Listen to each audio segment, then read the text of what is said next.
Hello, hello. We should be live. Are we live? Are we live? My first. So yeah, I think we should be live. Okay, hello and welcome everyone. We are here for the NFL draft night. The night that can make or break the franchise. This is gonna be my first attempt of live stream, so please apologize for any inconveniences that you might face. I will try to do my best, but yeah, we'll see.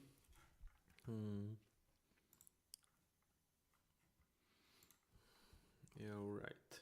So we have about 15 minutes before the draft night and the coverage will start, and sometime before the pick is gonna be made. But we all know what the pick is gonna be, right? It's gonna be Caleb Williams to the Bears. And at this point, I feel like using this opportunity to talk about something that you could have heard with the Chicago Bears episode, but a lot of you actually wrote to me that maybe the quality of the sound was not exceptional for that one. So I'm thinking about, now we have a time, Bears are on the clock, let's talk about the Bears. And I myself am a huge fan of twists, of trades, of maybe weird scenarios. And unfortunately, it doesn't feel like we are going to get one with the Bears. Why not? Well, because they have traded Justin Fields. They have made clear they are going to pick a quarterback, number one, and it's like 99.9% it's going to be Caleb Williams. And when we talk about Caleb, everybody has him as this super exceptional prospect that you cannot miss on, you have to draft, etc. And I'm not against that. I have some problems and possibly some other ideas with regards for Chicago Bears that were always a bit far-fetched. I was not expecting them to come true, and they will not because they are clear about what they're going to do. But in my opinion, he's entering slightly worse situation than maybe is painted, right? I really like what the Bears have done for Caleb Williams or whatever, whoever they were gonna pick.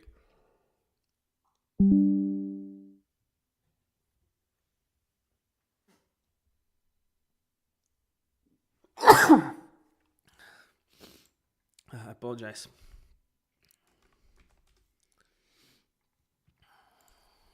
And he's entering situation that very few rookie QBs, especially those that are going to be drafted number one, will enter. He has two great weapons, plus very good, or at least a good tight end. Their offensive line is not something you write home about, right? But at the same time, it's not like super bad. It's just, I would not say like mediocre even. It's just definitely below average, but for what you are getting, it's not.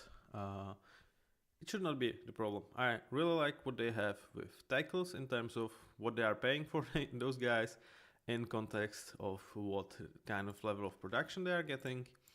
So Braxton Jones, already good starting left tackle that they absolutely hit on late in the draft 2 years ago. And then on the other side, Darnell White, his first year was a bit bumpy, but who as a rookie QB does not have a bumpy ride, right? So you have quite a nice tackles that are not going to wow you, but they should not be a huge liability. And with both of them, you have really nice opportunity to develop them.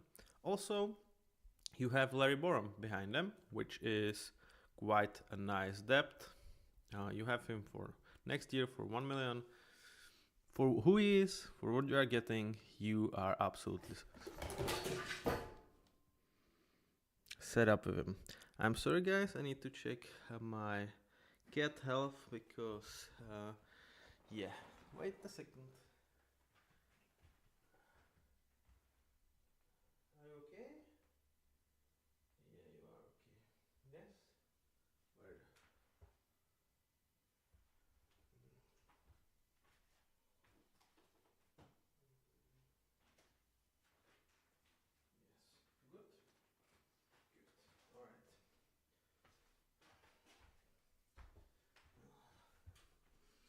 Sorry, he just fell off the table. Needed to check on him. He's okay, so no worries there. He's just a very curious little kitten that he really needs to figure out life, and that sometimes he's going to fall if he goes to the places where maybe he should not. And it's not like I pushed him. Don't. Yeah. Oh, he took my camera. Well, all right. Okay. You took my camera.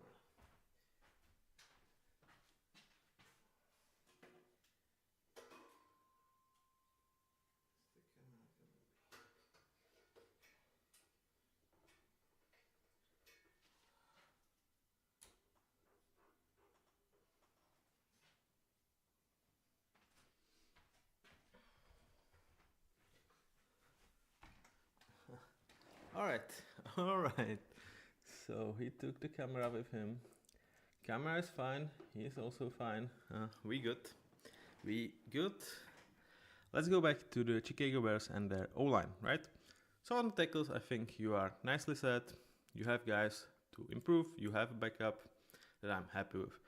You have a problem inside because Nate Davis is kind of meh player. He struggles with injuries. Tevin Jenkins is your best player, but he struggles with injuries even more. And then you got rid of Cody Whitehair, who was definitely declining, worth cutting. I like that move for the money you save on him. But at the same time, you are losing your captain, and you are definitely losing a guy that could have been really good mentor to these players. And you also, I think, creating kind of a hole because you've brought Ryan Bates. Is he necessarily going to be your starting center? Will you move, I don't know, Nate Davis in there? I'm not really sure about that. So I would say Ryan Bates is insurance policy for when, and it's gonna be inevitable that it's going to happen. Either Nate Davis or Tevin Jenkins gonna get injured, and Ryan Bates is kind of insurance policy behind them. So I still believe that you are missing a center, and that's where this draft could get interesting with the 9th pick that Chicago Bears are holding. Will they? Because they don't have a second rounder, right? Their next pick is 75th. So that's first spot that I'm like, all right. I don't think you're drafting center number 9. That would be an egregious reach. There's also not a guard to draft there. So will you try to go for a premium player here, or will you try to accumulate picks? I think it's definitely going to be, they could be up for trade. I think they definitely should listen to the options. And I would not put it behind them that maybe this is the place that some teams might try to trade up for a QB. Or maybe it's a place that some maybe premium wide receiver is still on the board, and someone like even Chiefs maybe are going, yeah, we want this guy. And you could go back slightly later in the draft, accumulate some picks, and have really nice spot to draft a center like later in the first round, which I really believe is something they should do. Or at least draft a guard and try to figure out who can center from this group, because I honestly believe that's kind of the only huge need that they clearly have in terms of offense. Basically saying that they will draft Caleb. With that being said, I will leave you guys for a couple of minutes, perhaps take a bathroom break, and we'll be back for the start. Bye for now.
Hello, I'm back.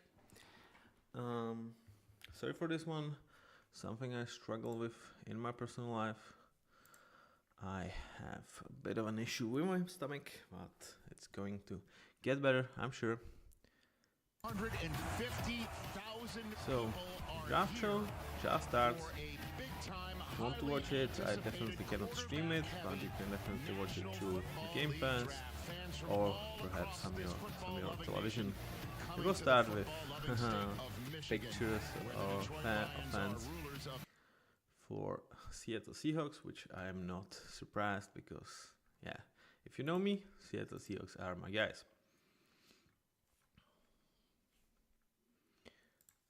Okay.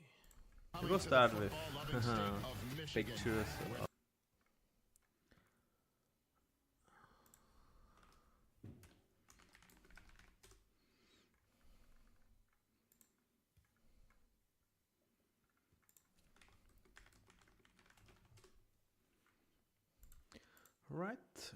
Alright. So the Bears are on the clock. Of course they are. Let's just take a look at what could happen with the mock draft.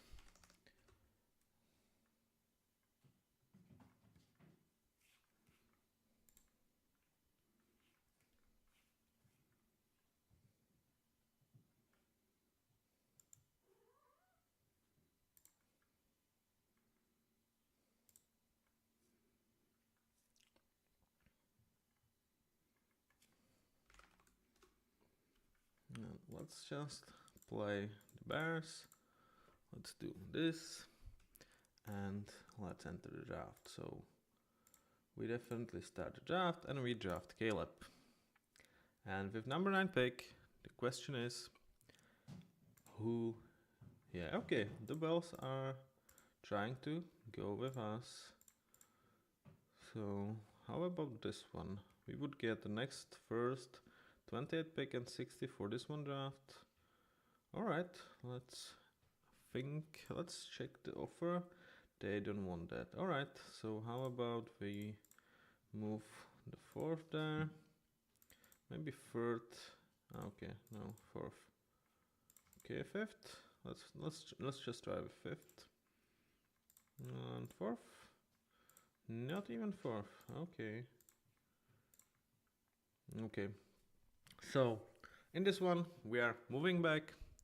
We try to accumulate more picks for this year. We are also getting number 1 for Buffalo, which it might sound like it doesn't have that much of a value, but given the fact that Buffalo is definitely like doing some kind of rebuild, releasing a lot of players, I feel like they are still one of the best teams in the league, of course, but they will be much more dependent on Josh Allen than even in the past years they were.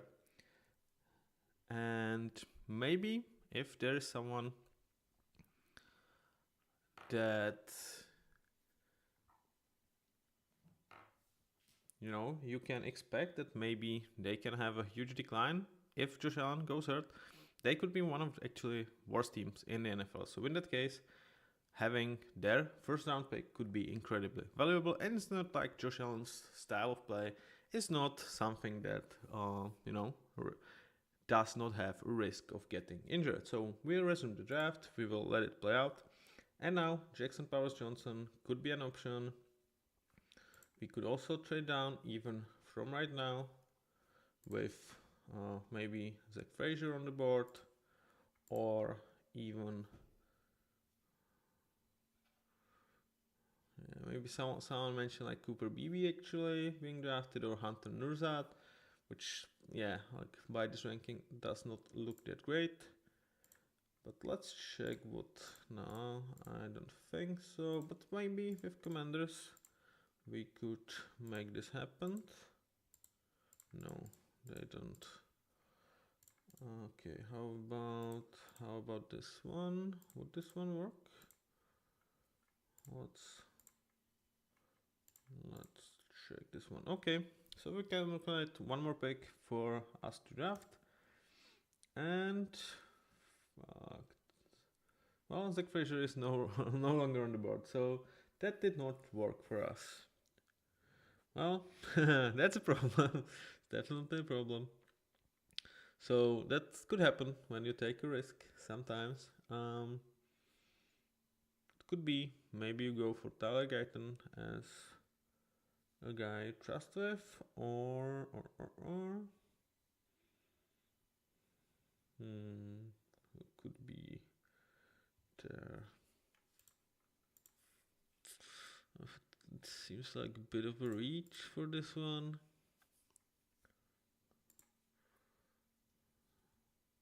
Brandon Fisk could be a case.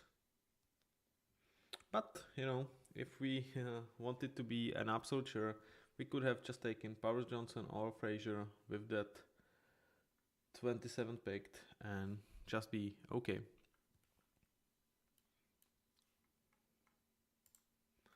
So let's check. Bears are still on the clock. They have a couple of minutes still to pick Caleb Williams. But of course, we already know what's going to happen.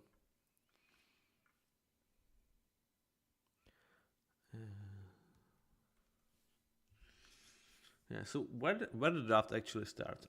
For me, it actually kind of starts with number 2 pick when I still trust that Washington should be picking Drake May. I feel like he is better than Jaden Daniels. He is the guy that I think provides you more, but it trends to the way that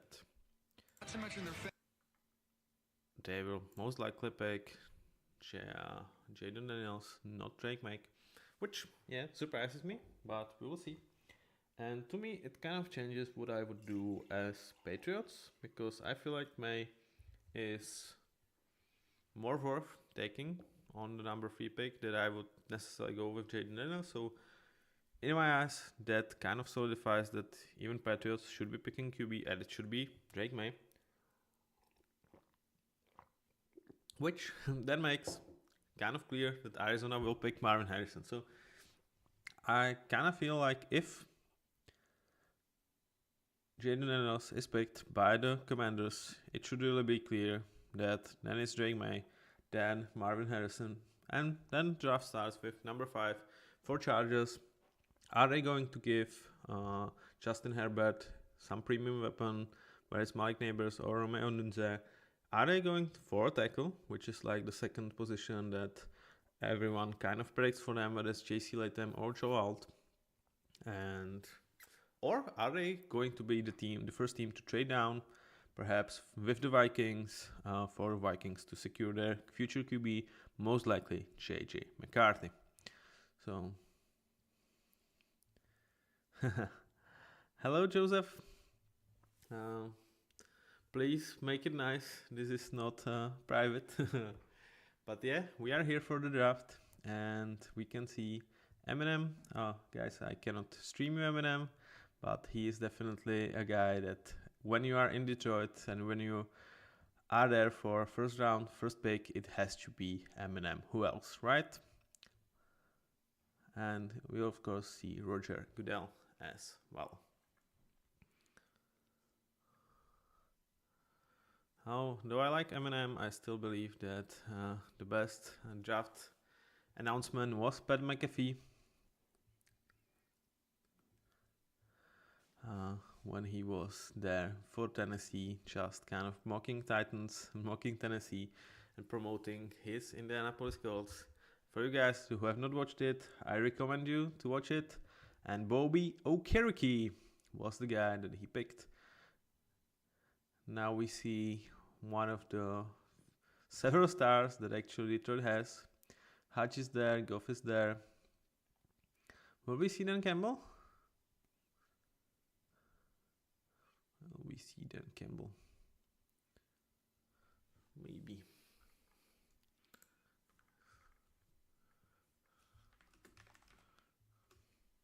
And also Amon Ra. Yeah, agree, Joseph. He's just a stud. Like, he was stud on the pitch, and he was stud with his announcement. Barry Sanders, why not? Why not?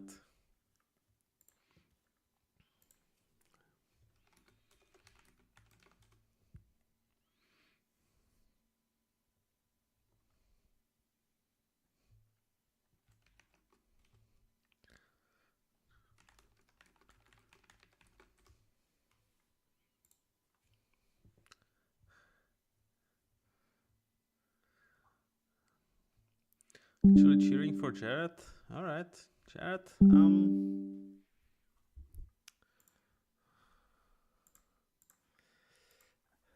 Is Jared actually going to be there with Detroit for 2024 for sure, but for 25? Let's check with the episode about lines. Just give you a sneak peek. He has a contract for the season with a really nice cap hit that I believe is the second best cap hit I would be taking for a QB right now, and not in terms of for what is it for this season, because you can find lower cap hits because of restructures, but in terms of on his average salary, what the cap hit is, 32 million for Jared Goff is probably the second most valuable to Patrick Mahomes for whatever the hell he wants, because that's just Patrick Mahomes. That's just Patrick Mahomes for you, right? Guy's just the GOAT. I'm not starting that. Not yet. At least it's too early. It's too early with the draft.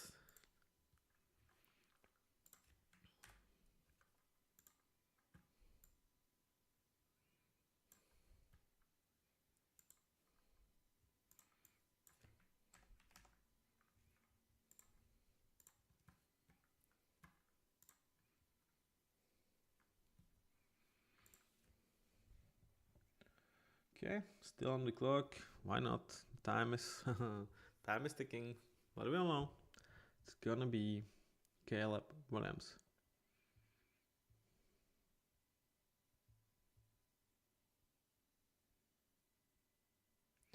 And Bears are now on the clock. 10 minutes for Caleb Williams to be announced as number 1 pick for 2024 NFL Draft. And let's go back to talk about the Bears, talk about the Caleb. So he's definitely entering a great situation. When I was saying that maybe a center is a huge need, I'm gonna talk about second move of their offseason that I was not a huge fan of, and that's DeAndre Swift signing. I think Kyle Herbert right now is a better running back. DeAndre Swift is not cheap. I mean, he has 3 years, 24 million. That's kind of not a small amount for running back. And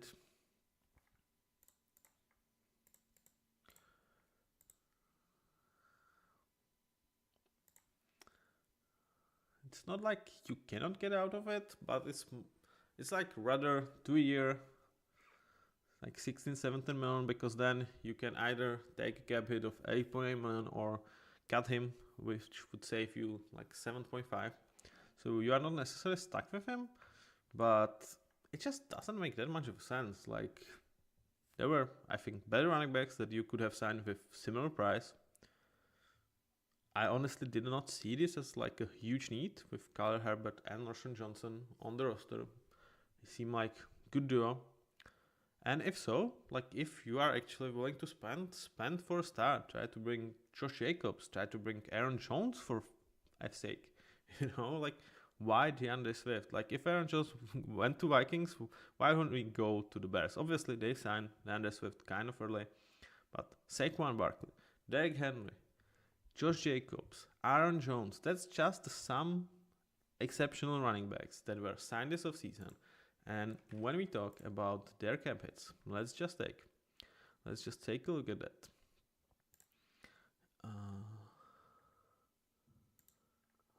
Let's just take a look at for how much they have been signed. All right. So, Josh Jacobs, 4 years, 48 minutes. All right, that's much more. Saquon Barkley, 3 years, 47 minutes. All right, that's much more. And then DeAndre Swift is actually the third highest paid running back for this offseason that has been signed. He has over Tony Pollard, over Devin Singletary, over Derrick Henry, although he has the same average with Derrick Henry. Like, come on. Come on. It's like, I mean, Zach Moss, like, whatever, or even trade for the guy, draft the guy. Why would you pay DeAndre Swift? Like, I mean, I don't think DeAndre Swift is like a bad running back. I just don't think he's anything special. And I feel like the problem with him that I have is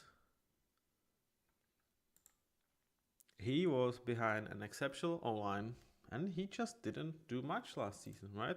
Why don't we just check PFF for him? I'll let you guys see it. So let's just check it. For running backs, DeAndre Swift, right? He was 45th among running backs, behind the O-line of the freaking Philadelphia Eagles. Like, there's a reason why Lions let him go and were happy to let him go. I mean, really not happy about this one. I feel like if you want to spend, but make it worth. Make it George Jacobs, make it Saquon Barkley, make it Derrick Henry, make it Aaron Jones. Even Devin Singletary, I think, in my eyes, is a better guy. And if it's like you want a third guy next to Roshan Johnson and next to Kyle Herbert, one, if you want a guy that will give you possibility not to like pay Kyle Herbert next year, then draft a guy. Like, you can definitely move down in the draft. I already put the idea, like, put down from your 9th pick, accumulate some more pick for this year. And there are quite nice running backs worth like 3rd or 4th round pick in this draft that you can have behind Roshan Johnson, behind Kyle Herbert. And if they hit, you don't have to pay Kyle Herbert. If they don't hit, maybe you pay Kyle Herbert, maybe you don't. But you are not stuck with, I would say, mediocre player in terms of DeAndre Swift for a contract that does not represent value for him. And if you just wanted a third guy that you can count on for the season, I mean, literally anyone that has been signed from Gus Edwards, Cordell Patterson, Antonio Gibson, Zach Moss, Austin Eckler. I'm not saying they're as good as DeAndre Swift, but I feel like they are quite close to him. And you could have had him for like 1/3 of his price. So to me, absolute no-brainer. When we talk about Bears, what is there else to talk? So what they should draft for beside Caleb. Obviously, I think you have linebackers figured out. Okay, the pick is in. Let's be all surprised that it's going to be Caleb Williams. Let's be all surprised. I mean, what a surprise it would be if it was not Caleb Williams. Like, come on, Bears, do the Bears thing, please. Now, it's certainty, right? They cannot screw this one, can they? Can they screw this up? What do you think, chat? Can they screw this one up?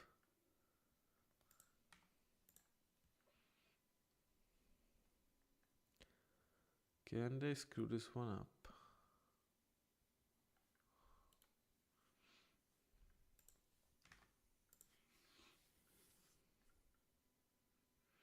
Oh, they signed. Oh, let me just check one.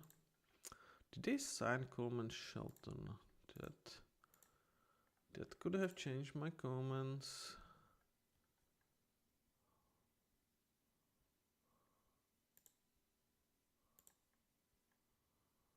Yeah, also, okay, they signed Coleman Shelton, which like gives them, I would say, nice center, not necessarily the one that you like absolutely have to.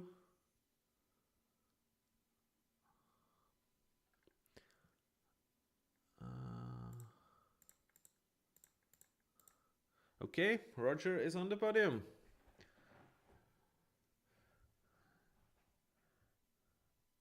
It's Caleb Williams. What a freaking surprise. Okay, welcome to Chicago, Caleb. You are entering prime position. But let's talk a bit about why it's not maybe that much of a prime position as it's thought. And the second thing is,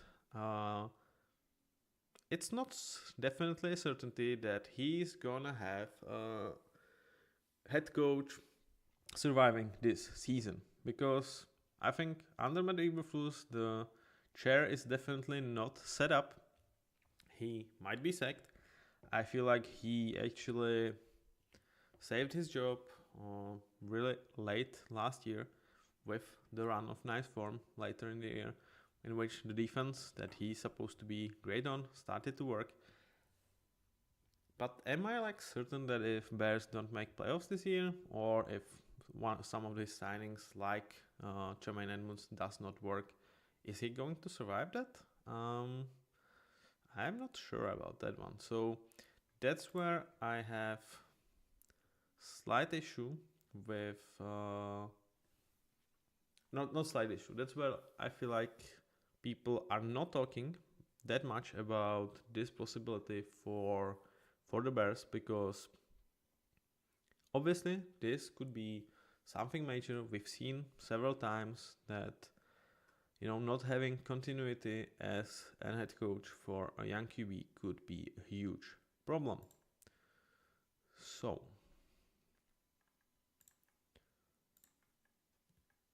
that is where I'm slightly worried about this player. Alright, so this Sportrack just changed their website. I mean, come on guys, like I'm so used to this and you just change it before the draft. Alright, I see you. Okay, so yeah, Coleman Shelton, I just didn't have him in. Okay, so that I think is an underrated, like kind of bad part of this job, that maybe he does not have the stability for head coach, which could be a problem. What he does have for sure is the fact that they will count on him. He's gonna have at least 3 years in which he can show that he is the guy they drafted for. And they obviously brought several weapons to him.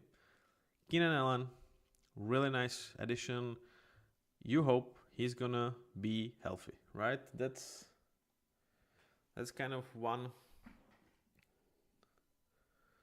thing that you are not certain about for sure. And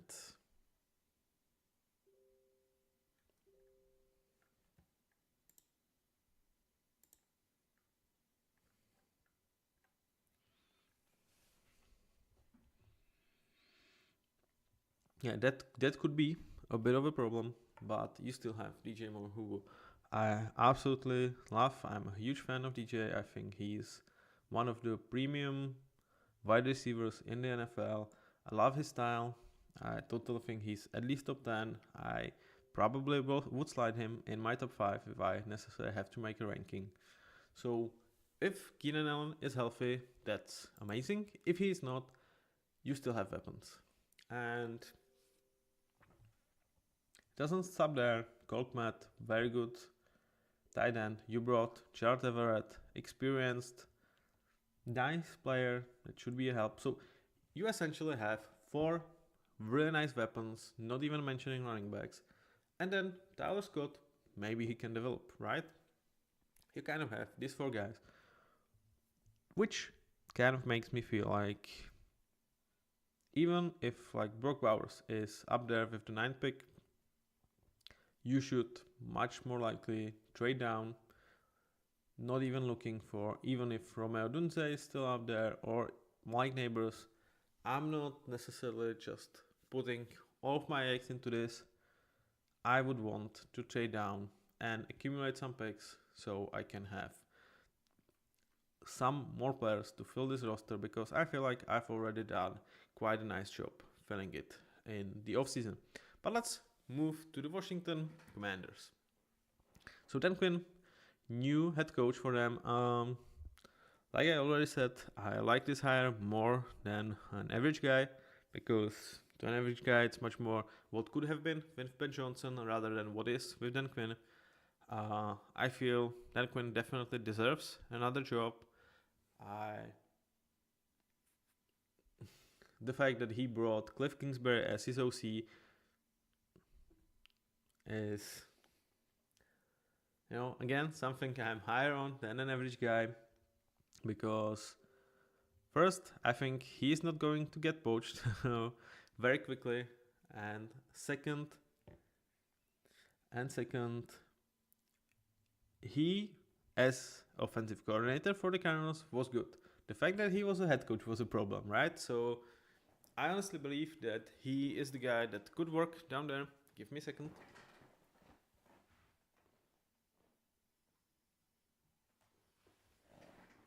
Okay, back. And he is obviously used to work with young players. They are trying to build. They will most likely pick a QB. And I think Cliff Kingsbury can definitely work with him. So the pick is in for the Commanders. What do they have for Jaden Daniels? Most likely to work with. Austin Eckler, Brian Robinson, good set of running backs. Then you have Scary Terry, and then it kind of ends there. So I definitely feel like Washington needs to improve with their weaponry. You hope with improvement of Johan Dotson, you hope that Zach Ertz give you like some kind of a nice floor for the tight end, but yeah, the weaponry is not really great, and it's not like you have an exceptional O-line. You have Samuel Cosmi, good for you. I like the signing of Tyler Biadasz. I think he gives you a real nice floor for center. Andrew Valley is kind of good option, but then the O-line just is not great.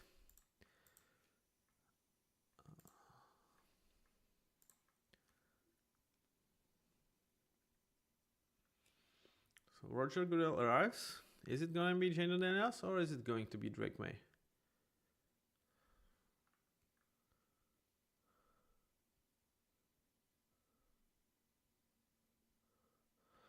It's Jaden Daniels. What is there to say, man? Like, I really feel like that's a mistake.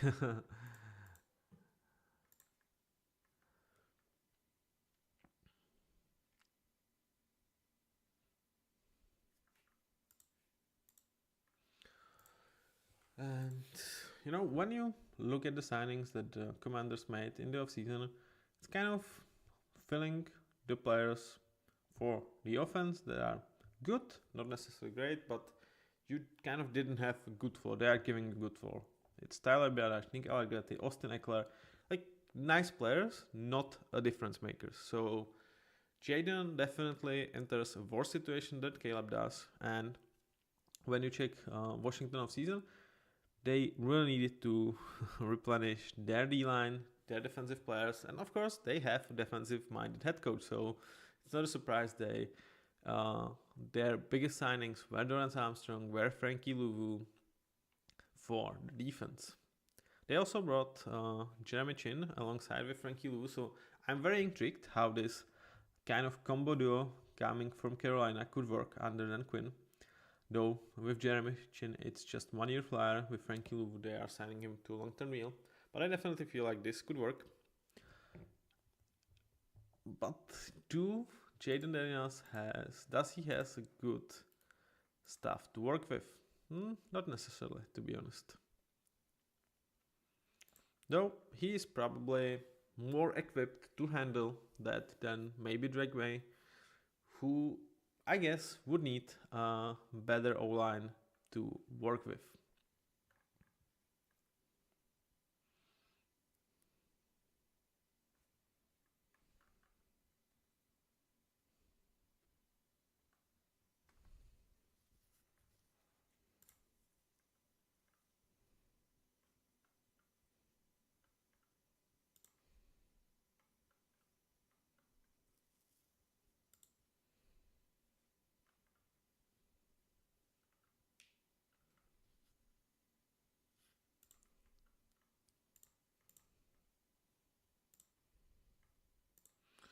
So Jaden saying that he was very confident, and after the visit last week or last month, that he's going to get selected.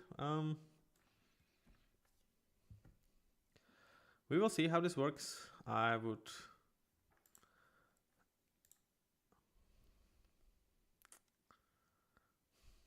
take Drake May, man. I would trade Drake May.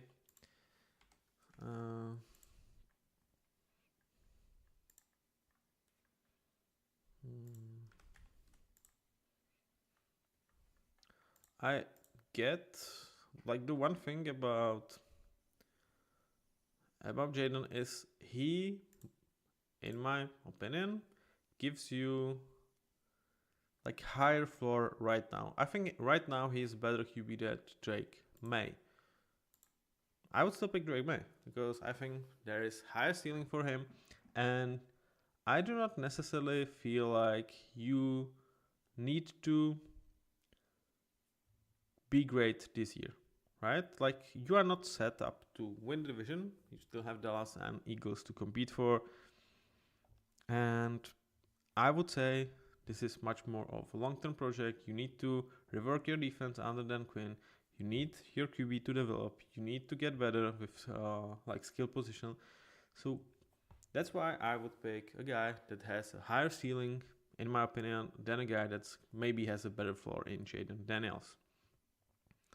So now, Patriots on the clock, team that is for the first time in like 25 years drafting without Bill Belichick.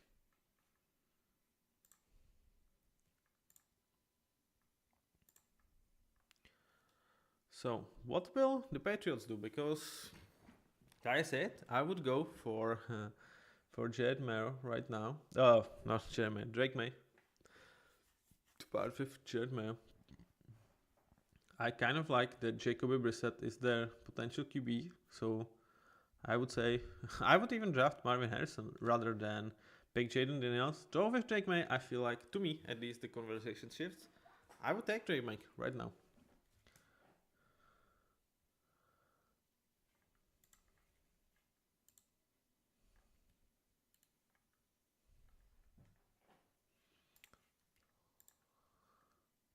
Also, let's be honest, when you talk about like skill position, this is just putrid. It's even worse than what the Commanders have. So, like I said with my take, I would probably keep Mac Jones or just sign Jacoby Brissett to get punished this year, and then go. So we know they have drafted Drake May.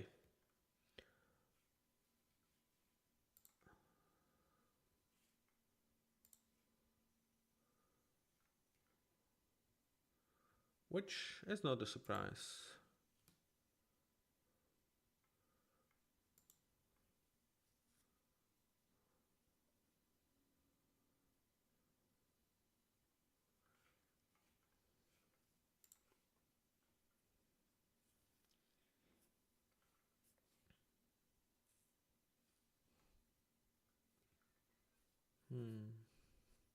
Okay, I cannot argue with this one. Like, I would argue taking Jaden Daniels. I think with Drake May, you definitely can take a strategy and just let him sit behind Jacoby Brissett for a year. I don't think he needs to be thrown out there to the wolves when you just don't have the weapons for him. Also, if he just looks great, if he works with those guys, okay. But if not, let him sit. You are not rushing this process, clearly. So, yeah, I am happy for the Patriots.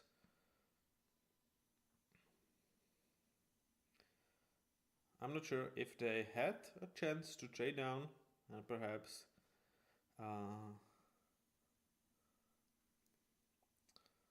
like trade for more picks and go for second round QB, someone like Michael Penix perhaps. And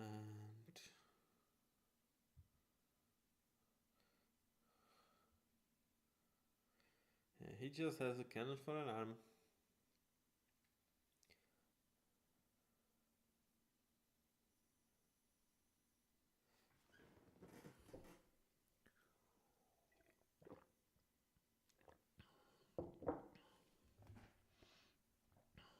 Okay, so with Arizona on the clock, it's Marvin Harrison. What do you want me to say? Like, it's clear. I think he's definitely a guy that you need.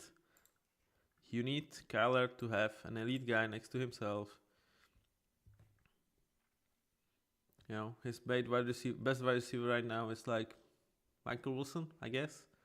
Obviously have Jake McBride, but yeah, that's pretty much it. So it's clear it's gonna be Marvin Harrison. I will be shocked if it's not. Arizona was kind of pulled back this off season. They have a plethora of draft picks for this year, and they definitely feel like this could be a draft for them. So let's just check how many draft picks they have.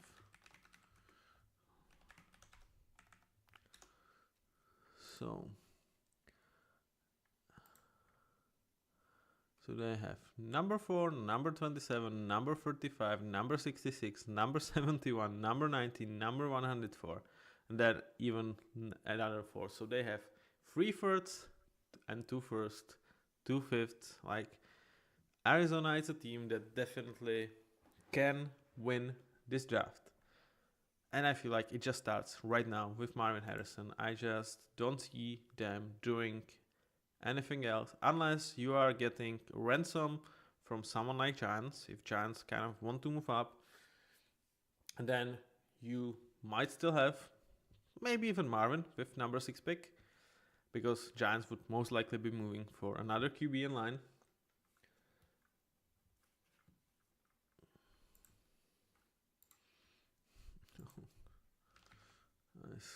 I'm not going to say what's happening here, because sometimes when you have cats, they are not the most fresh air.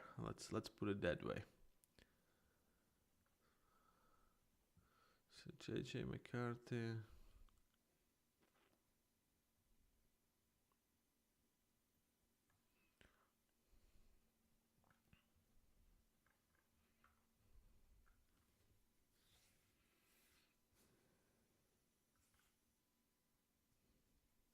Okay, Arizona pick is in.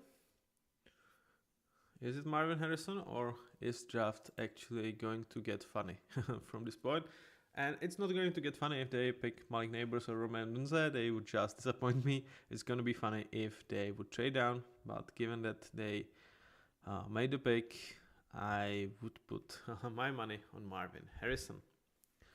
Let's see what happens. Let's see what happens.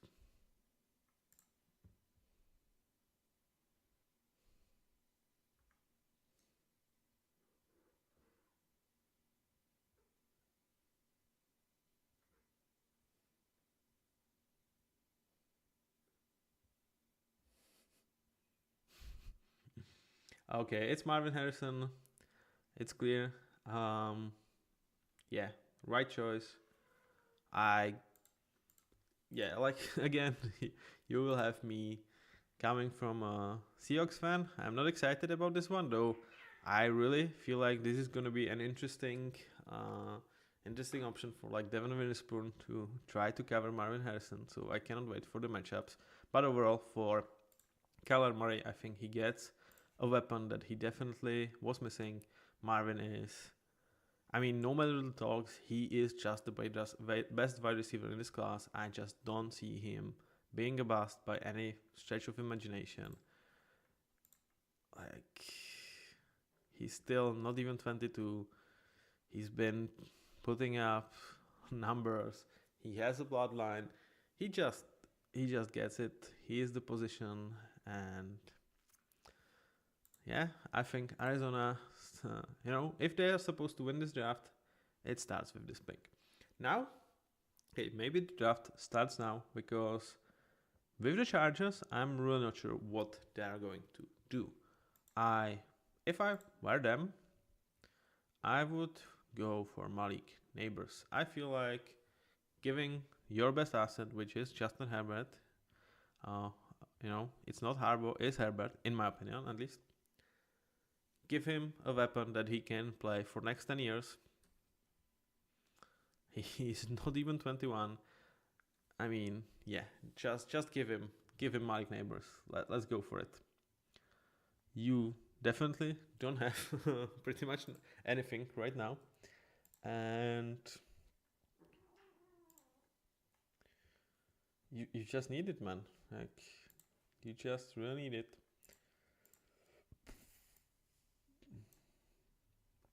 Quentin Johnston, Josh Palmer, Darius Davis, Will Disley, Donald Parham. That are your pass catchers. Good luck. Good luck. Let me check if they made another moves.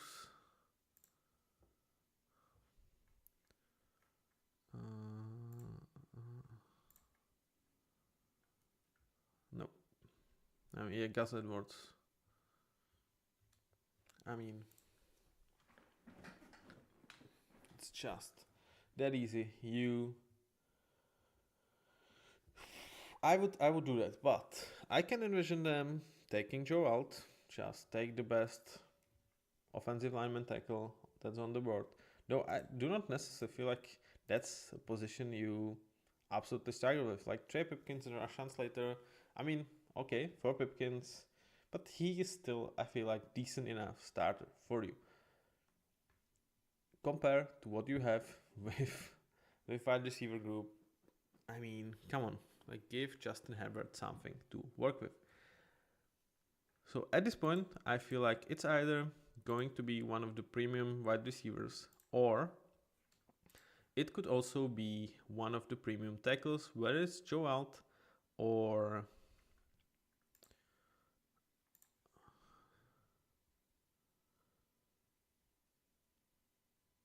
maybe probably Fanga.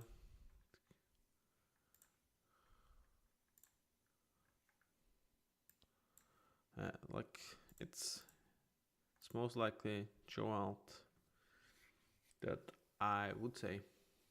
I think it was like Fontan was like mocked there for some guys, but I'm not really on that one.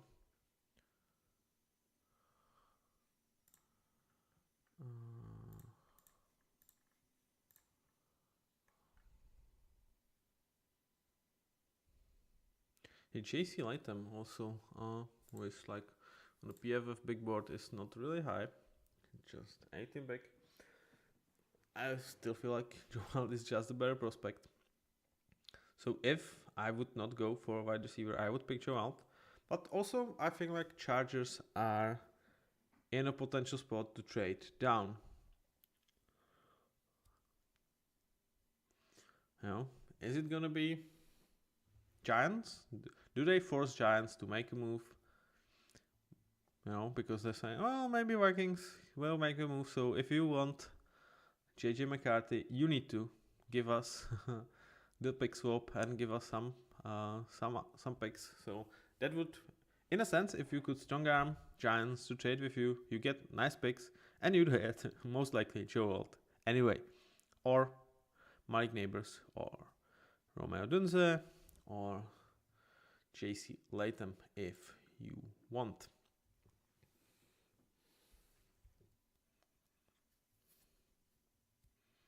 Yeah, JC Latham, like the fact that he has been projected to Chargers is more like he's much more naturally going to play right tackle than Joe Alt, because right tackle is definitely on it. On left tackle you have Rashawn Slater, so that's why JC Latham is actually projected here.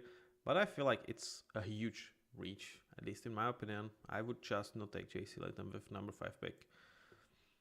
You definitely have some trade offers. You definitely have options, and like who would be a team?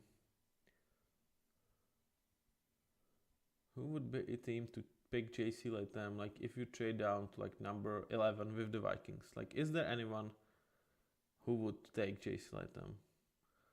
Like Giants, no. Titans, they will take Joe Alt if he's up. Falcons, most likely going to take defensive player, most likely Dallas Turner. Chicago Bears, I do trade down. I don't see anyone trading up for JC Latham. I see them trading up for a guy like Malik Neighbors because he could still be up there. Or Chicago could pick him by themselves. Then with the Jets, I really project Brock Bowers as a real nice fit to them.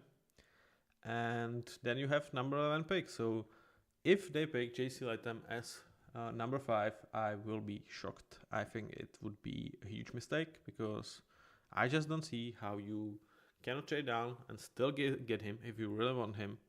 or how you missing on better prospect in Joe Alt, or how you missing on prime wide receiver that you just don't have for Justin Herbert. So JC Latham number 5 would be my first real big mistake from this draft. With Jaden Daniels, I feel like it's not the best move for the Commanders, but I won't call it a mistake. I would feel like JC Latham would be a mistake from the value perspective. Okay, they are picking. Alright, they are not trading down. So, is it going to be Malik Neighbors? Or is it going to be Joe Alt? Or is it going to be a mistake? That's pretty much how I'm going to take a look on this one. So, pick supposed to be in. Charges on the clock, but the pick should be in. Oh, man. Like, I like Justin Herbert. I wish Chargers the best, so that's where I'm like, dude, don't screw this up. And I would really feel like they would screw it up if they pick JC Latham. And nothing against JC, but I just don't think value perspective would be alright to take him here. Oh.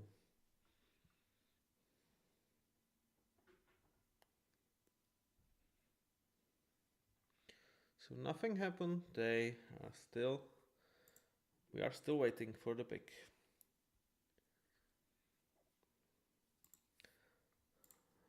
Like I said, I would go with Mike Neighbors. But we will see. We will see.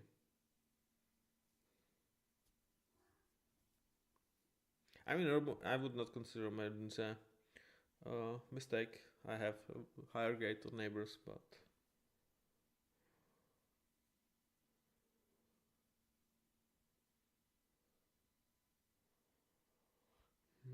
okay. Really, the pressure starts on me. Like I am really intrigued. It's Joe Alt. Alright, it's Joe Alt. Okay, I kind of hate it for the Titans because I feel like he would be a dream fit for them. But for the Chargers, it's a good pick. They will have to make him play right tackle.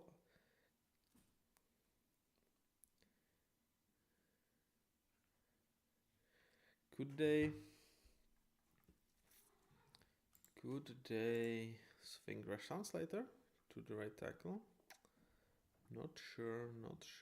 But Joe Alt, I mean, in a lot of drafts, we would be talking about him as number 1. He is exceptional. Like, let's just face it, he is exceptional. I don't think you are missing on him, though. He is not of the position that you definitely need it. Like left tackle, you need to switch it to right tackle, either Slater or Joe Alt. And you still have Trey Pipkins out there, who for him it's not a sweet pick. Oh my god, that's a big human being.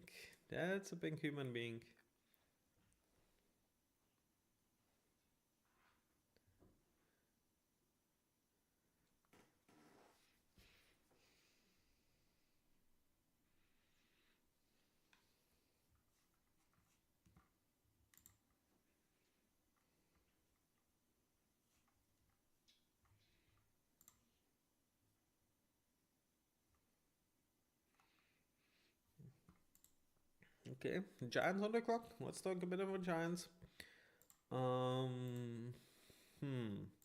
Sticking with Brian Dable. I like him as a coach, but that roster is not great. They filled out the O-line. John Runyon, German Illuminor. I like both of the signings. Again, gives you much better floor than what you have last year. Devin Singletary, I really like. I think he's straight up better running back than DeAndre Swift, and you get him for like 65% of the price. So a huge value deal for them. I kind of don't get Drew Lock from us, from Seahawks. This kind of tells me that maybe they are willing to just go with Daniel Jones. But I would do that if I would have Marvin Harrison, like chance to go for Marvin Harrison. Right now, will they?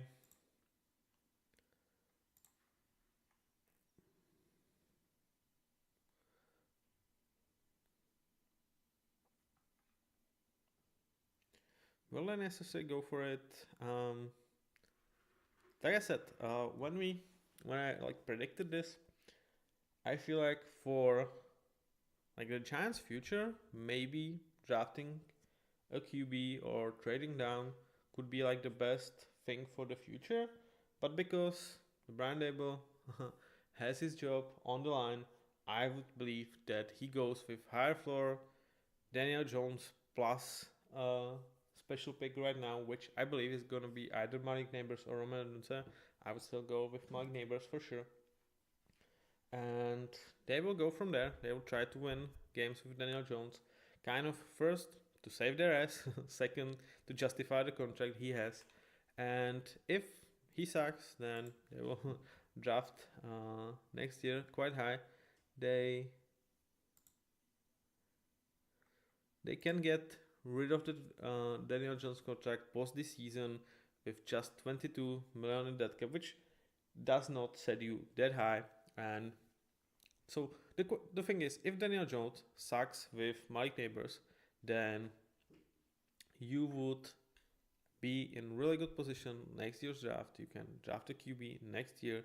You can let go Daniel Jones. You will only have 22 millions in that cap rather than 100 million in cap hit that he is owed in 25 and 26. And with that,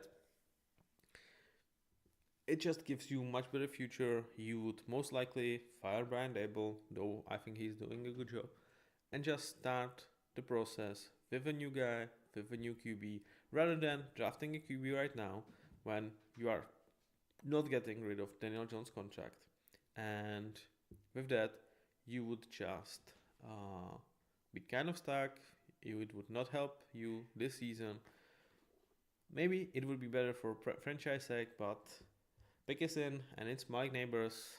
Giants, you've made the right move. I'm not surprised. Really, really good pick. I feel like Daniel Jones gets more hate than he deserves. It's not his fault that they gave him an absolutely absurd contract. And I feel like they could win some games with Mike Neighbors and Daniel Jones. So suddenly they have a number one option. They have several complementary pieces to him. We will see if Darren Waller retires or not. And with O-line, with the signings you've made, you still hope that Evan Neal kind of figures out how to be an offensive lineman. John Michael Schmidt's the same. And with Runyon and El Minor, obviously Andrew Thomas as your left tackle, it could actually be an offense that you are not embarrassed about. And with that and this defense, oh yeah, sign me up for that. Like, just Dexter Lawrence, Brian Burns, Bobby Okereke, Kevin Thibodeau, Isaiah Simmons, Rakim Nunes, which is like their, what is there to say? Like, their identity is their D-line. They want to make it. And with that, you just go with really elevating your offense with Mike Neighbors. And like I said, I really believe that you can either suck this year, you restart, and you've got in Mike Neighbors your wide receiver one for the future, and you still have a nice pick next year. Or Daniel Jones is actually good, and you might, take a pay cut with him if he goes for it, or you still release him, and you have much nice like a situation because you actually were good with Daniel Jones. So I'm not surprised with this pick. I feel like this one is partially also about we want to be better this year than we would be if we drafted a QB right now, or if we traded down. My Neighbors should ensure that our offense does not suck. We invested in O-line. We believe in Daniel Jones because we kind of have to, but he was still good when he was healthy. Not starting 23, but late in 22. And we just want to give anyone really a beating by our defensive line, which is very, very nice. So, another surprise with this pick, and what a nice jacket for Mr. Neighbors. Okay, Tennessee Titans on the clock, and a guy that everybody believed they would draft is off the board. Obviously, talking about Joel. So, what they will do right now is something we will try to predict. So, with signing of Calvin Ridley, do I see them getting another weapon? Probably not. I do see them drafting an lineman, though without Joel, I'm really not that high on any other tackles that I would justify taking them number 7. So, yeah, this starts to be interesting. Could it be Brock Bowers? I guess. The pick is in, so no trade downs. Guys, you are making this boring. I was hoping for some trade downs. Come on. So the pick is in. I do expect them to draft a tackle, whether it's going to be JC Latham, Oliver Fashanu, Troy Fatanu, or Taru Safwanga. Not sure. I would be surprised if they picked Romeo Dunze. Yeah, I would be surprised because I feel like they have weapons for Will Levis. And I feel like drafting a defensive guy in a year when you need to know, need to start to figure out if Will Levis is your guy for the future is just weird. Also, like your secondary got much better with you trading for Legere Sneed. Your defensive line is kind of in shambles, but do you like draft Dallas Turner here? Okay, I think they could. I would not be surprised. Dallas Turner. Yeah, I would not be surprised if they drafted actually Dallas Turner here. Though, like I said, I believe that Will Levis still needs more protection.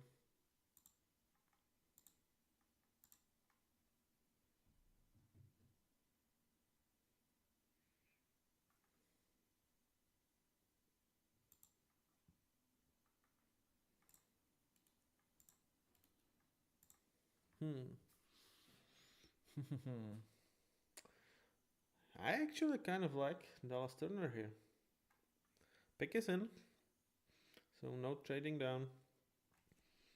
Yeah, I kind of feel like it might be Dallas Turner here. The draft is deep enough for you to take an offensive lineman in second round, right? Who can you get there?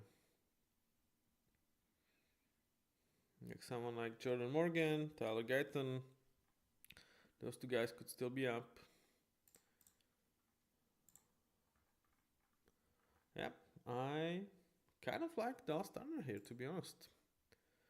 I feel like he is just someone that will give you something you really don't have with your D-line.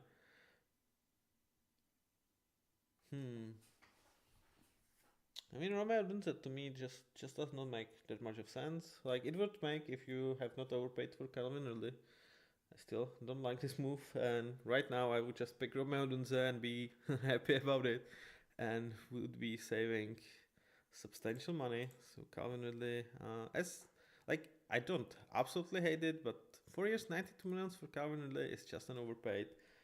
Like you cannot persuade me otherwise.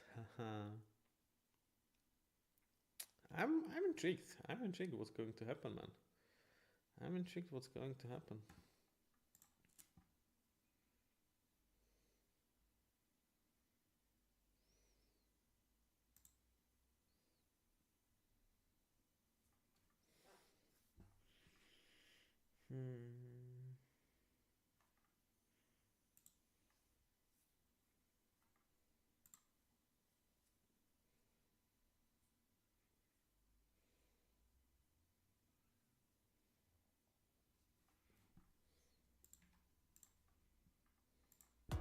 You're next.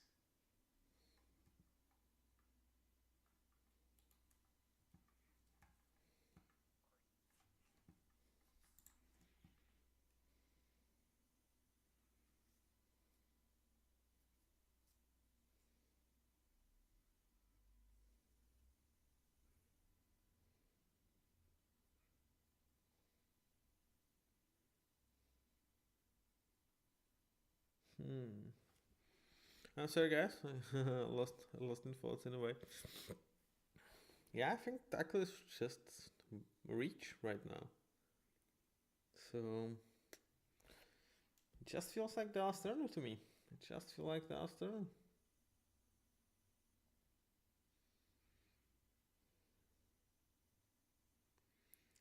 I mean, though, like I would be worried. Oh, it's really JC Latham. It's really JC Latham. Hmm. Hmm. I mean, a lot of people is higher on JC Latham that a lot of guys I actually watched and have them made predictions. Uh, I understand why I'm making this pick.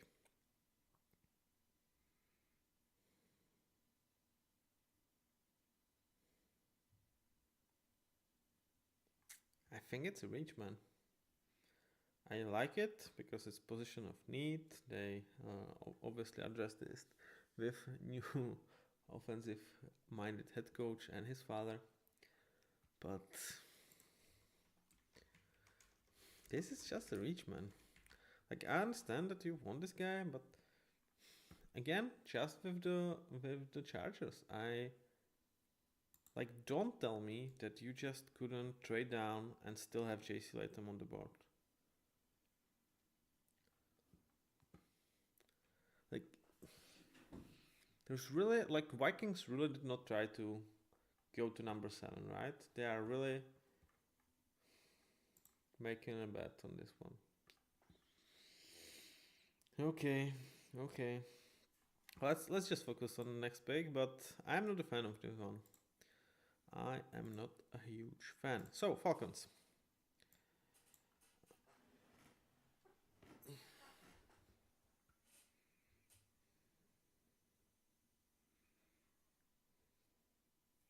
Could this be a sneaky spot to actually pick Romeo Dunza? They are not drafting down. That was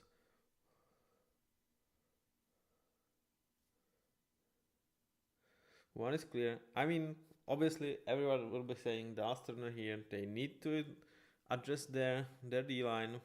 They just don't have guys. But man, I mean, Romeo Dunza still being up there. Hmm. I mean, imagine Kirk Cousins next to Brian Robinson, Bijan Robinson, Tyler Argier, Darnell Mooney, Drake London, Kyle Pitts, Rondell Moore, and Romeo Dunza. I mean, it definitely goes one direction. Your D line still in shambles. Is there anyone that you could still?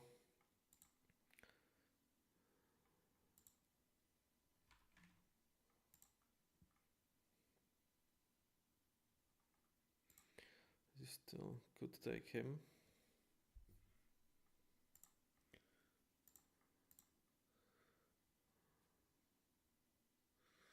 Emmanuel Ogba could be, but yeah, that's just not guys, you know.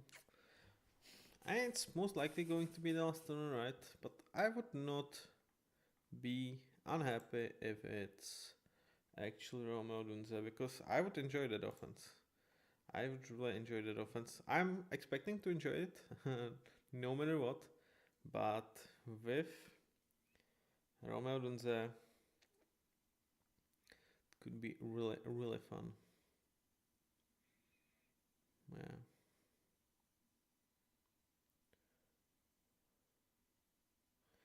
Okay. Falcons also not trading down. That's one was really expected. Is it going? It's gonna be the Astronaut, right? It has to be the Astronaut. They really need someone there. It's like Grady Jarrett, David Onyemata, and good luck. Okay, Caden Ellis also something. Nate Ledman. Yeah, it's gonna be Dustin.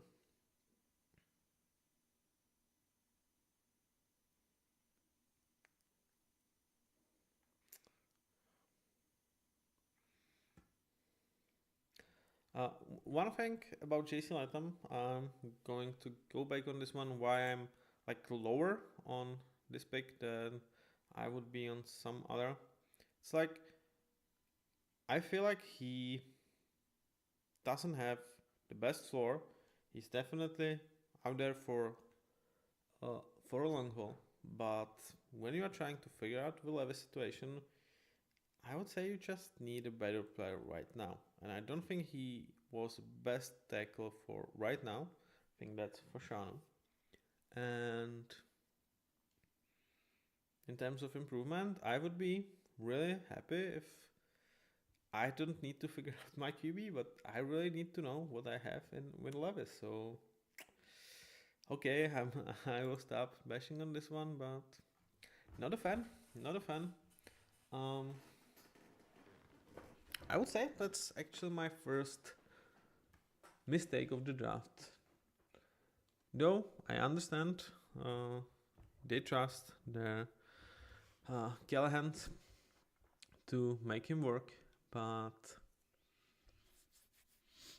yeah, would not make this pick. Again, if you could trade down with the Vikings and you can pick JC Latham. What?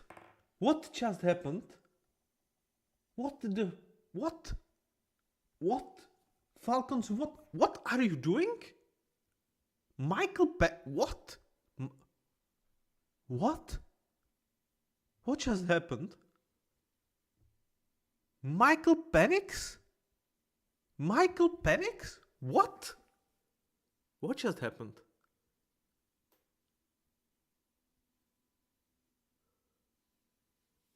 What are you doing, Falcons?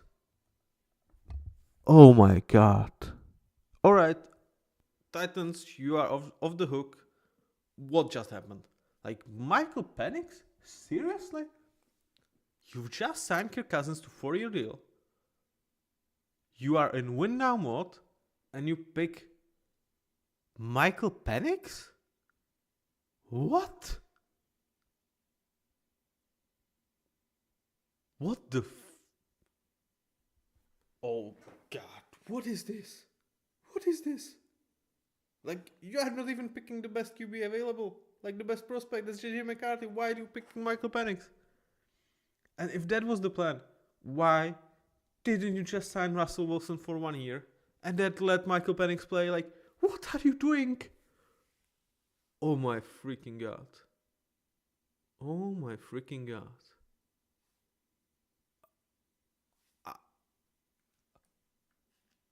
Like, this is an F.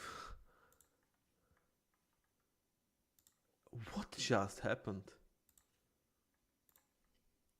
Actually kind of believe in Michael Penix in this situation, right? Because I am a big fan of the draft and develop as a backup.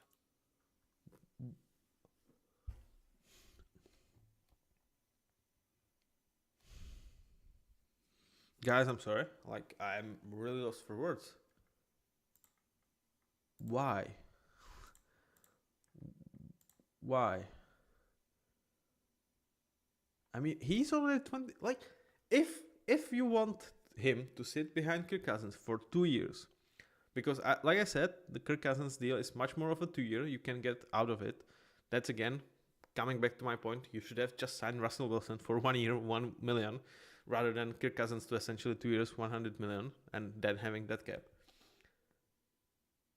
Why don't you pick JJ McCarthy if you just want a guy to sit behind Kirk Cousins for 2 years? Like, he's going to be 26 and entering his essentially rookie year. You are absolutely not optimizing your window because your window is now. What just I'm stunned. I'm definitely stunned. Wow. I'm going to come back to this because Bears picks is in, and we just need to go and make a prediction for what they will do. I'm surprised they are not trading down. I'm surprised they're not trading down. Are they picking this option to take Romeo Dunze or Dallas Turner? I feel like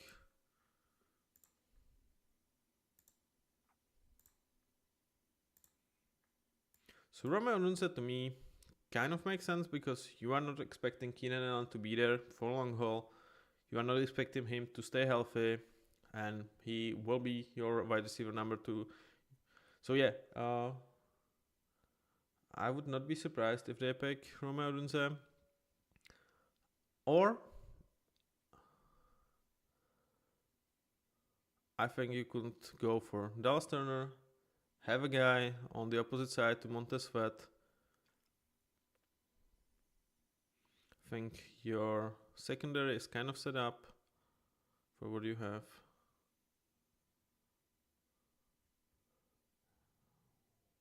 Yeah, to me, it's either Dallas Turner or Romeo Dunze. I would be like cornerbacks doesn't make sense. Yeah, it's Romeo Dunze. Good pick, Chicago.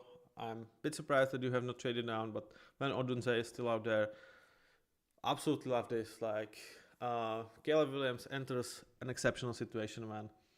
You only have like one thing, that inside of offensive line. I'm kind of certain then you will address this with another body late in the offseason. If that O-line holds on, you are absolutely great. And I really like this Romeo Dunze here because, like I said, DJ Moore, Keenan Allen, Romeo Dunze, Tyler Scott. For next years, you have DJ Moore, Romeo Dunze, Tyler Scott, Coltman. Really, really love it. Absolutely stunning situation for him. They can grow together. One unfortunate situation, you might have to pay them both in the kind of the same years. But if that happens, it's like nice worries because they are exceptional, right? So A+ for the Bears. I'm glad that they just not overpaid for an offensive lineman here, because on the tackle side they are set up, and in terms of inside that would be a ridiculous reach. Not a big fan as Michael Penix. And with like Dallas Turner, I feel like he would probably give you much better, or not much better, like a better situation for this year, but it's not the year you are optimizing, I feel like, and for that, I really, really like this pick. Okay, let's just go back to Michael Penix. I'm still stunned, man. Like, what just happened? Why would you do this? If you want to have a guy to sit behind Kirk Cousins for 2 years, at least make it the highest upside guy in JJ McCarthy. Like, you can argue that with JJ it would be like he would not have pretty much any snaps, yeah, actually playing. Okay, I can see that point, but man, Michael Penix, wow. You are win now mode and you draft Michael Penix with 8th pick. Like, if you drafted him in second round with your second round pick, I would still consider it a mistake. And you are drafting him 8th pick. Wow. Okay, so that actually, to me, that kind of changes the landscape for the division. Because to me, Atlanta was a huge favorite. This just changes it because, let's be honest, Michael Penix most likely won't contribute to them for next 2 years. Man, it's imagine the same situation. You draft Mike Penix, but you have Russell Wilson on 1 year, 1.7 million, whatever he takes, with the Steelers, and you have him. Imagine that situation. So you have Michael Penix to sit behind an experienced guy. For him, you paying nothing. You can like just try to go for it. Invest heavily in some 1 year, guys like Jadeveon Clowney. Really, 1 year, 10 to 15 million guys that you heavily invest in. You're trying to go for it. Russell Wilson is not much worse than what Kirk Cousins is.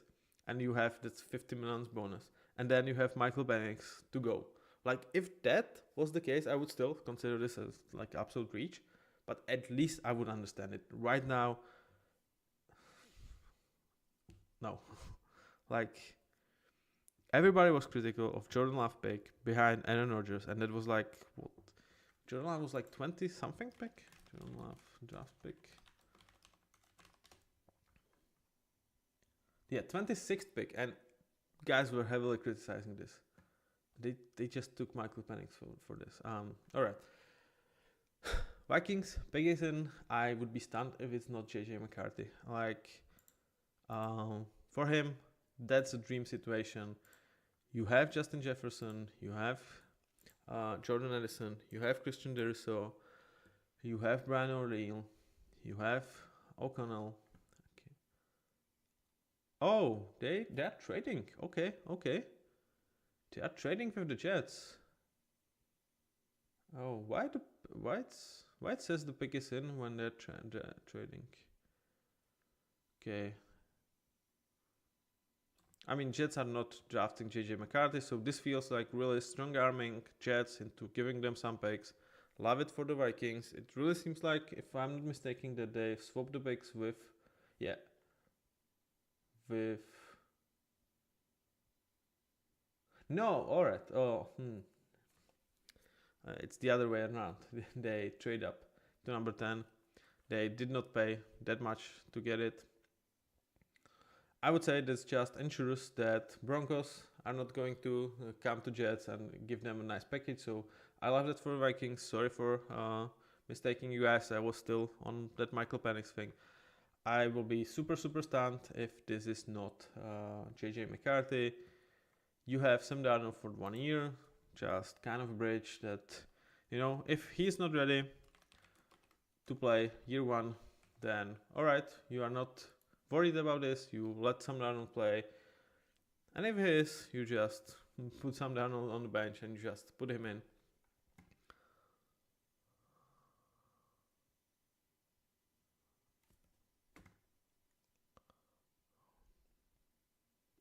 Yeah, I will be stunned if it's not JJ McCarthy. And then they have 23rd pick. I feel like that might be spot to address the O-line, especially the interior.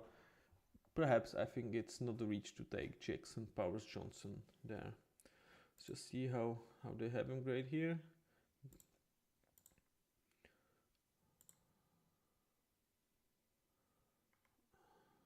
Maybe Graham Barton, if he's still out there. Maybe Troy Fortano. He probably, like 23, probably is not going to be there.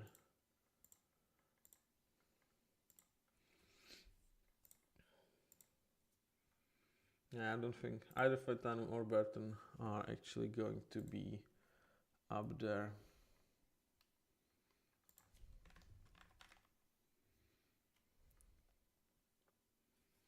For Viking to pick. So they actually did not have to make another move. They were prepared and they didn't have to. They will get their guy. Vikings already, I feel like, are one of the winners of this draft because of how the board rolled out for them. They will pick JJ McCarthy right now. If they don't, I will be super stunned. I'm like 95% certain that they will. And they didn't have to pay almost anything to get it. Could I get him?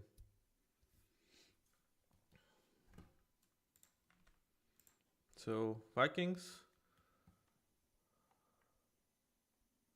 already someone that is a winner. Oh, Bill Belichick actually posted a critique of Drake May. Wow. Interesting.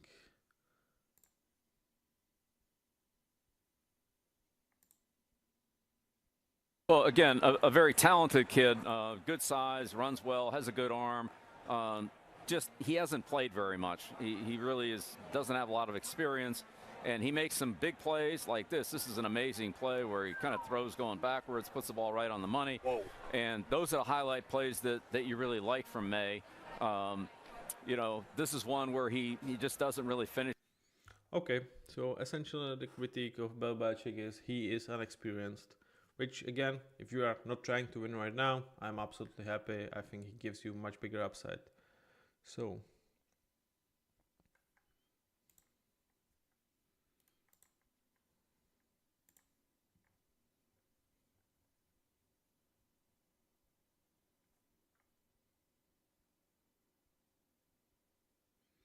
yeah, we go top 10 without the defensive player. Interesting. That's obviously like there should be Dallas off the board instead of Michael Penix, but you know, Atlanta kind of makes history with one of the dumbest picks I have ever seen. Yeah, JJ McCarthy. When like just give me his name.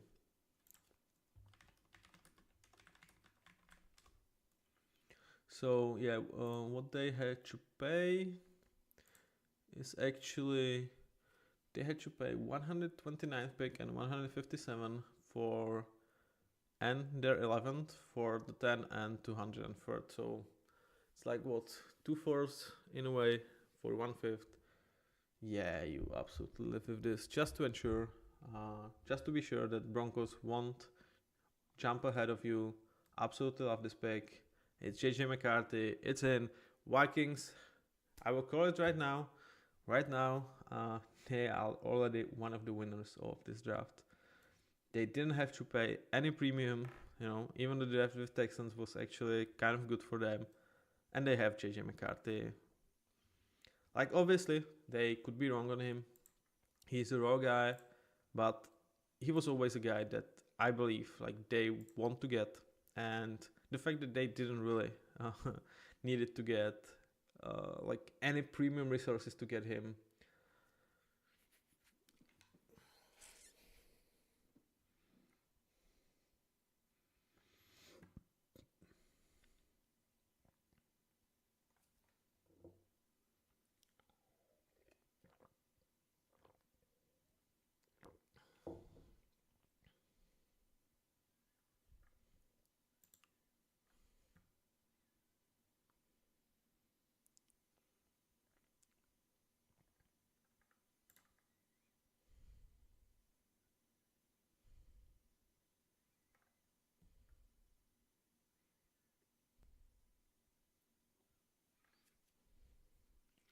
So of course, when you Jets already picking, the pick is in.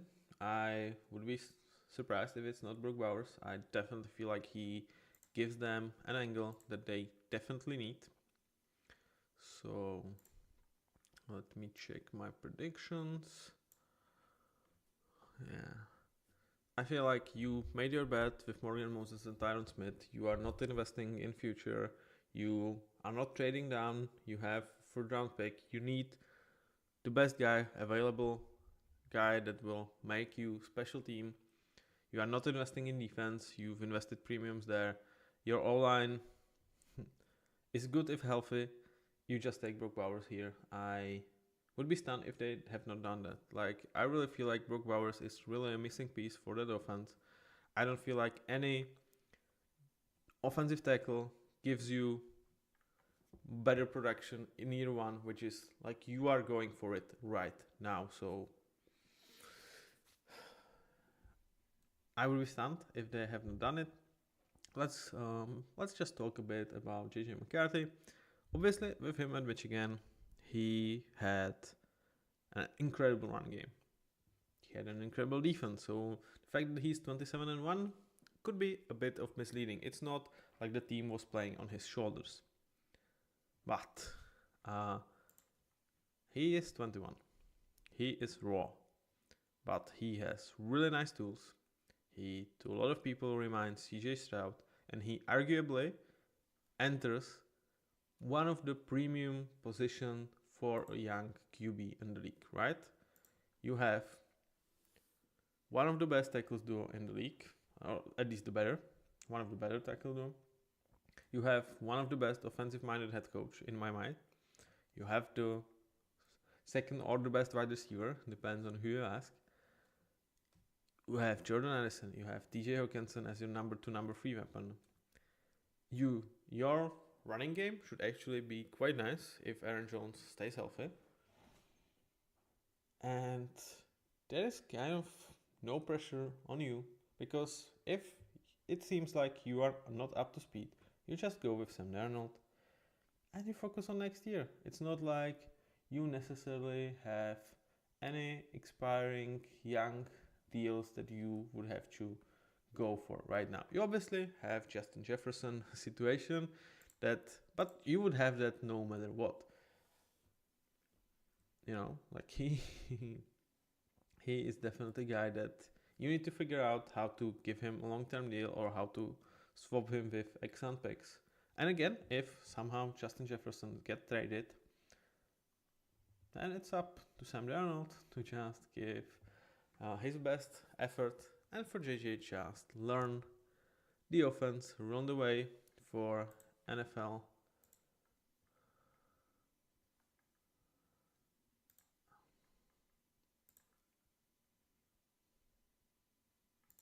His best.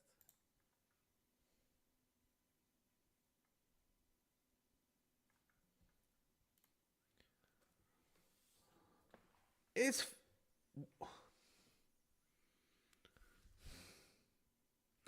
okay. So they drafted Fashanu. Why?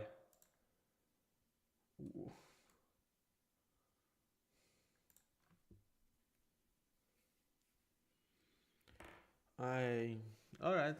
Like, why? Why? Okay, first of all, you just went for two tackles that, if they are healthy, they are much better than Fashanu is, right? And this is the year that you are going for it. So you need to flip coins. You don't have luxury to have insurance policies. You just don't. This is your year. This is your year with Aaron Rodgers. This is your year with Terrence Smith. This is your year with Morgan Moses. This is most likely a year for Robert Saleh because he might not be there. Like, I don't think if you at least make, I would say at least division round, and it just might not even be that. If you don't make it, I feel like Robert Saleh might get fired. This last year you have Micah Carter on a really cheap deal. DJ Reed on quite a cheap deal.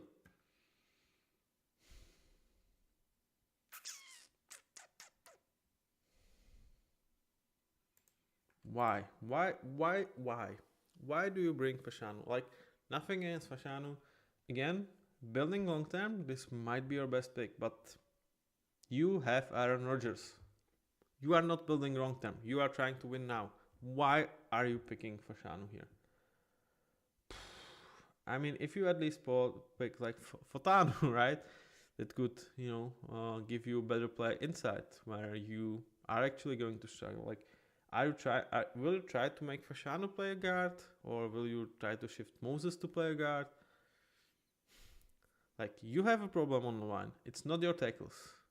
Max Mitchell is actually quite a nice depth that you have there.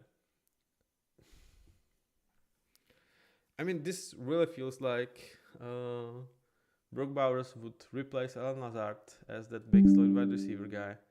And Aaron Rodgers like, no, we need to stay. I'm stunned again.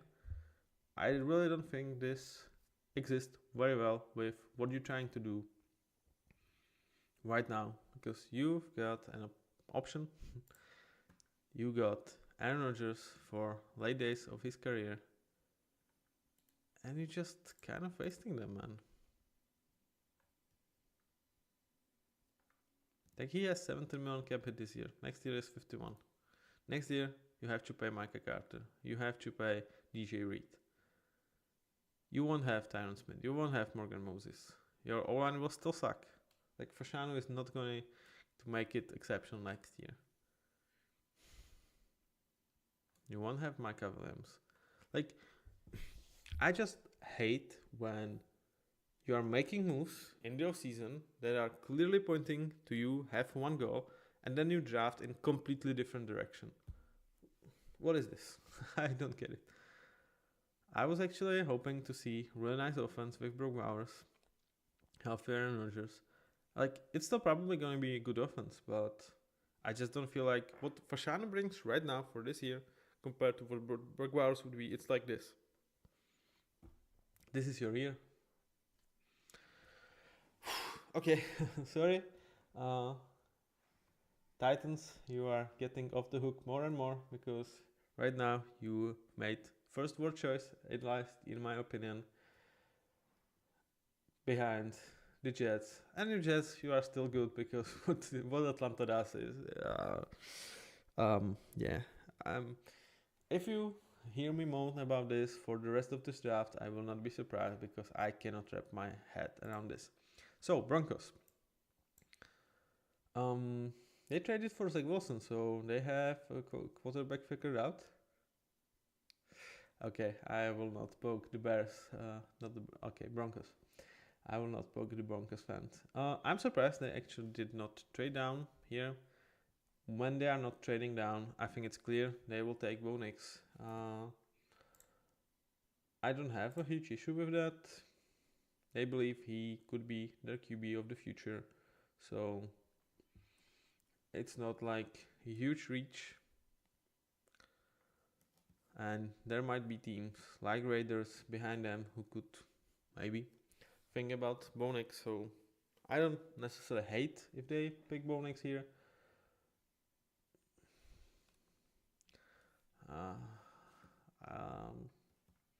I would probably trade down, try to fill the roster, give Zach Wilson a chance or a chance to get murdered behind the problems that this roster is filled with.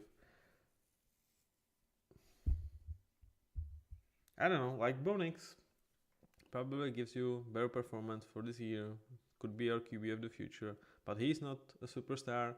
I don't see him being a franchise QB necessarily, and you have so many holes in that roster. So it's not a pick I would make, but I won't hate that pick if it's that clear. Like the O-line is formidable. Defense, especially in terms of D-line, is laughable. And your secondary is like pot certain and good luck. So I would trade down. No, it would be a question, is there a good enough offer? If not, I guess Bo Nix could be a guy I take.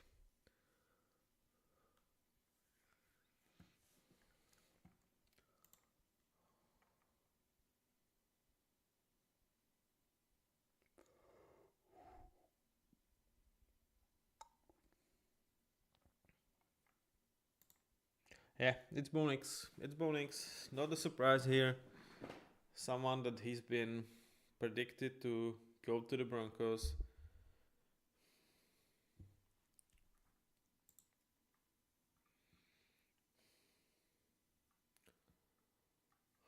I mean, especially with like Michael Penix somehow on the board. It's not a surprise.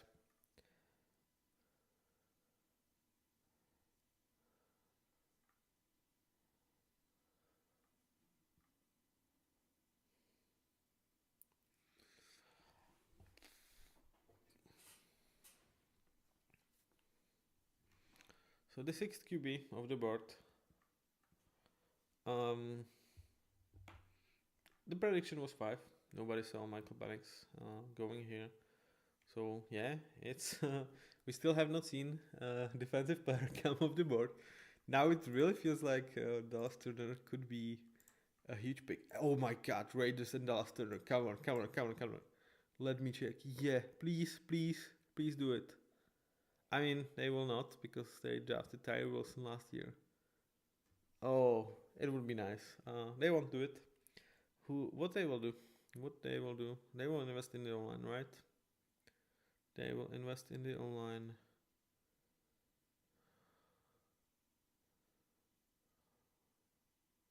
They are not taking QB. They won't.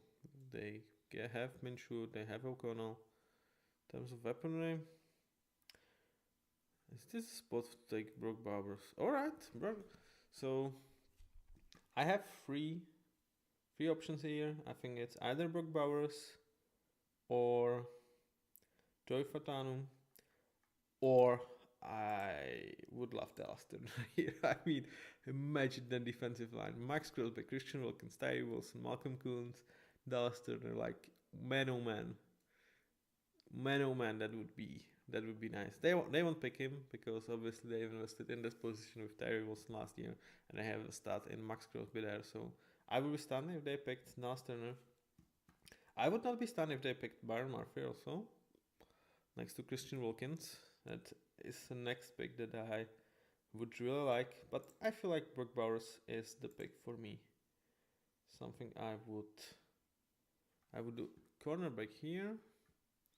Okay, Nate Hobbs. Yeah, it might be Quinn Mitchell right now. Or Terran Arnold.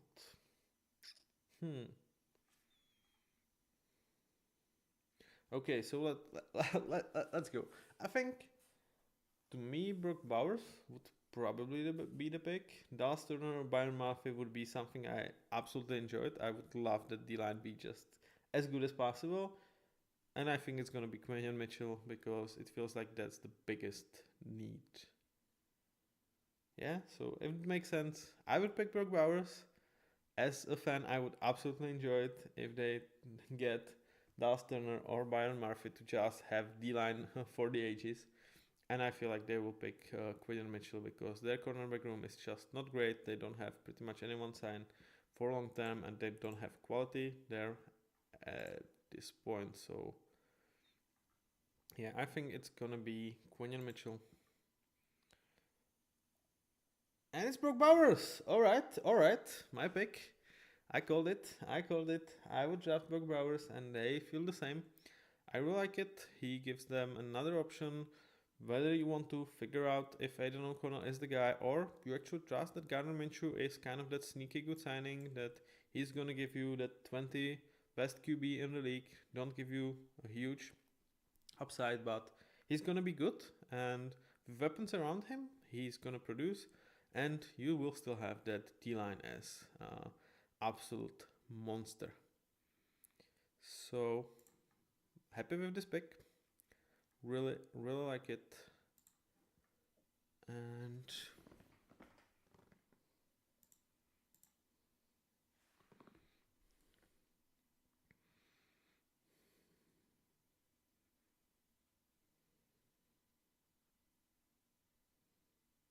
yeah, with Adams, Myers, Renfro, Harrison Bryant, Michael Mayer. Like next to Michael Mayer, this could be a really nice tight end duo for years to come.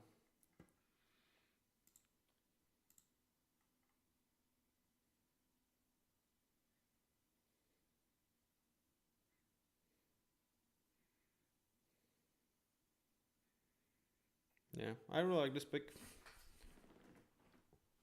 Like I said, I'm a bit surprised that they have not picked cornerback because it seems like a bigger need, but I like this one more because first, if you want to see what you have in O'Connell, second, you hope that with that D-line you don't need a good secondary, right?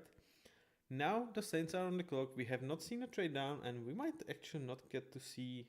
Okay, we saw like the pick swap with the Jets, but really nothing interesting to be honest. We've seen some really crazy picks, but not great. Not great trade down. So for the Saints, what the Saints will do.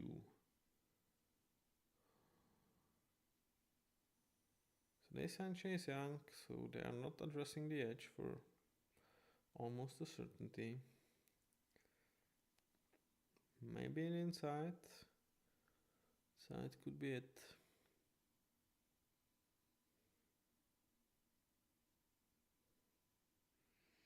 So I would say this one is either Byron Murphy or Troy Fashan. Dallas Turner actually probably slides even more down. That's crazy, man. Like, he's gonna be like a must pick for someone just based on the fact that how good he is where he slides. Oh god, yeah, my Seahawks are going to be on board quite soon, but I feel like he is not going to get past Colts. So would this be a position for Seahawks to actually draft up and go for Dallas Turner? Probably not. They're like secondary, like given how many like skilled offensive players are off the board. Secondary is kind of figured out.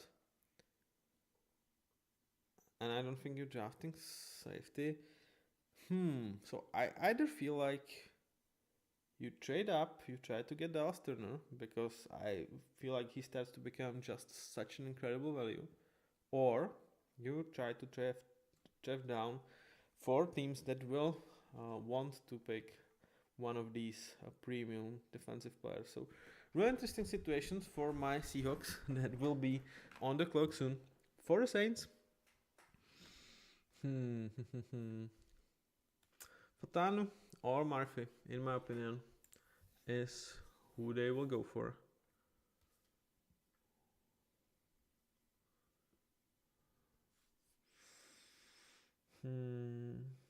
What would be my pick for them? What would be my pick for the Saints? Yeah, it would be Byron Murphy.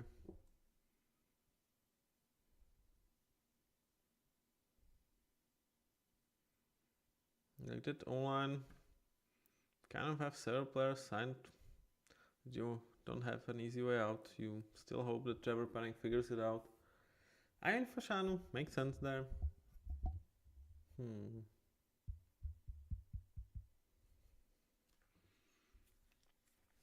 Let me think in the division.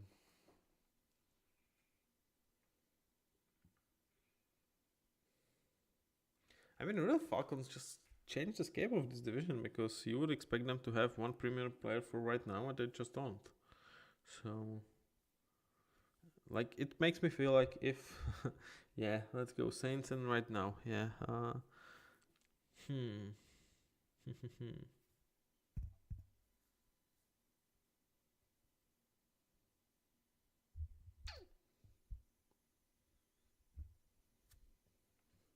Gives me a better chance right now. It's probably Fashanu, right? Because my defense is gonna be good, kind of no matter what, and he could really bring me good ups for that online.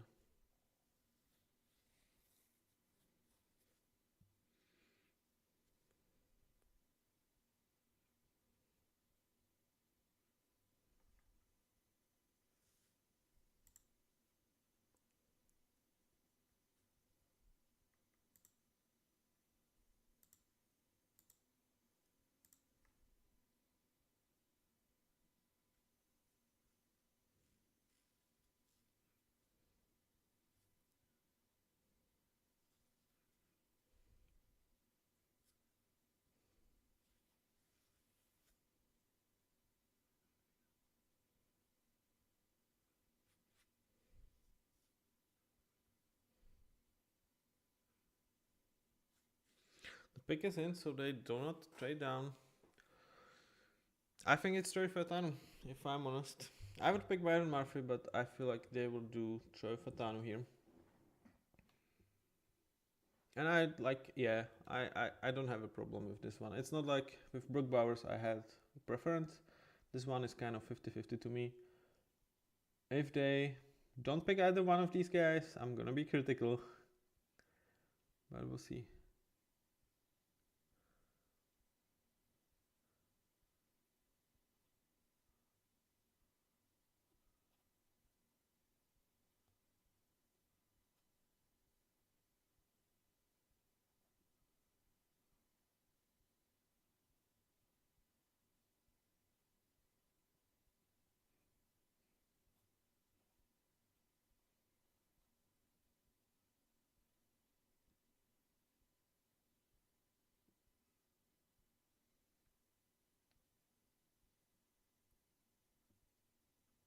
And Dragon Production is trying to justify Michael Penix's pick, and I just don't know how you can do that.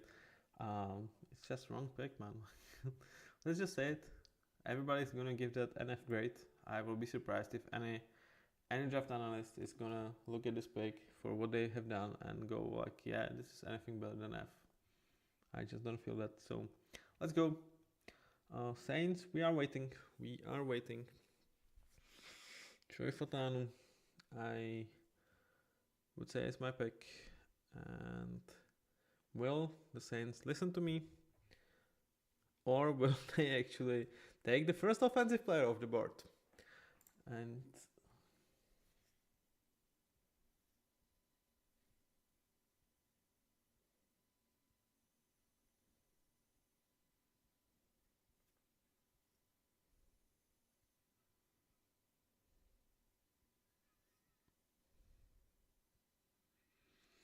I'm actually starting to think about Colts because it's Furaga. It's actually Furaga. Okay. Alright, I think that's a mistake. Let's just face it. I do understand why they go for a tackle because their tackle situation is just not great.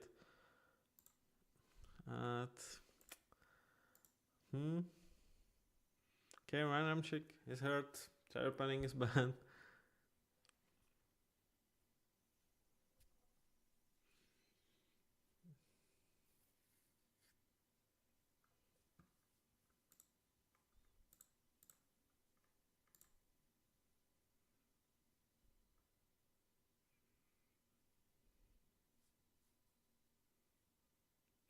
I mean, he could be a guard. So, I don't hate it. I would pick Fotano over him. Because he can play center, he can play guard. He kind of... I think he is better right now than Furaga. And I hate to say it, when you are Saints, the time is always now. So I would say that he gives you better protection.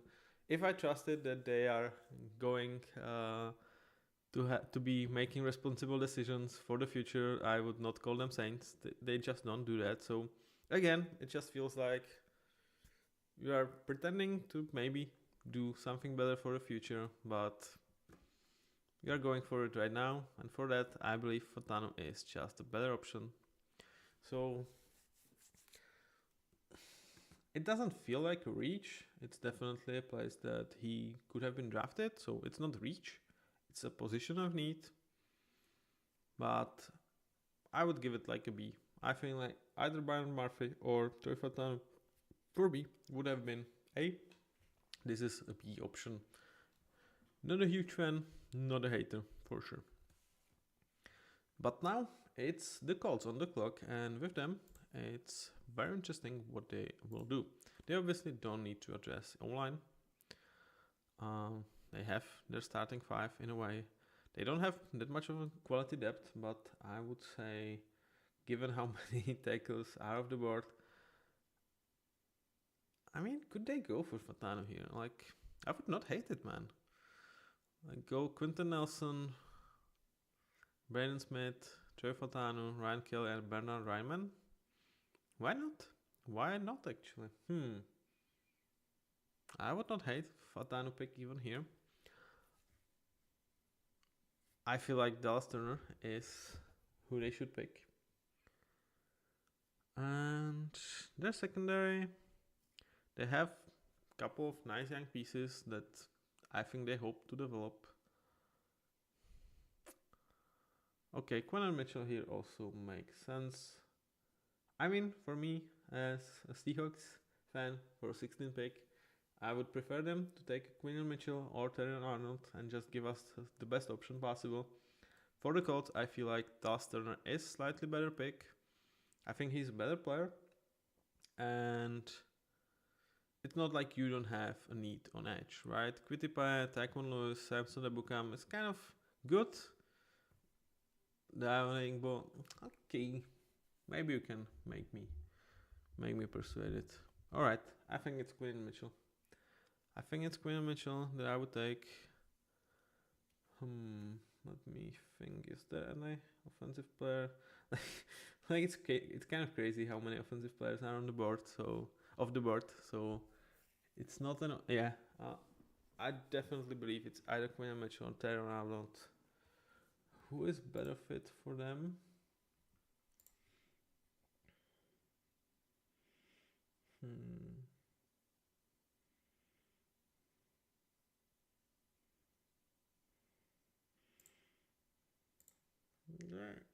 are not necessarily dissimilar.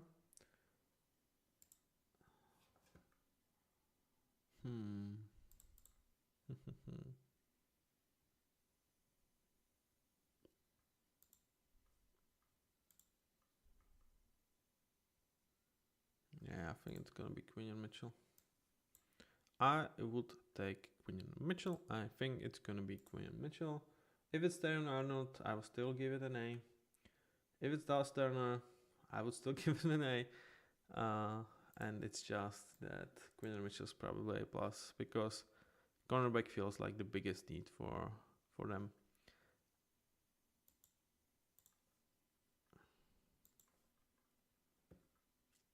Right now. Pick is in. They are not drafting down. That's not a surprise. That's not a surprise.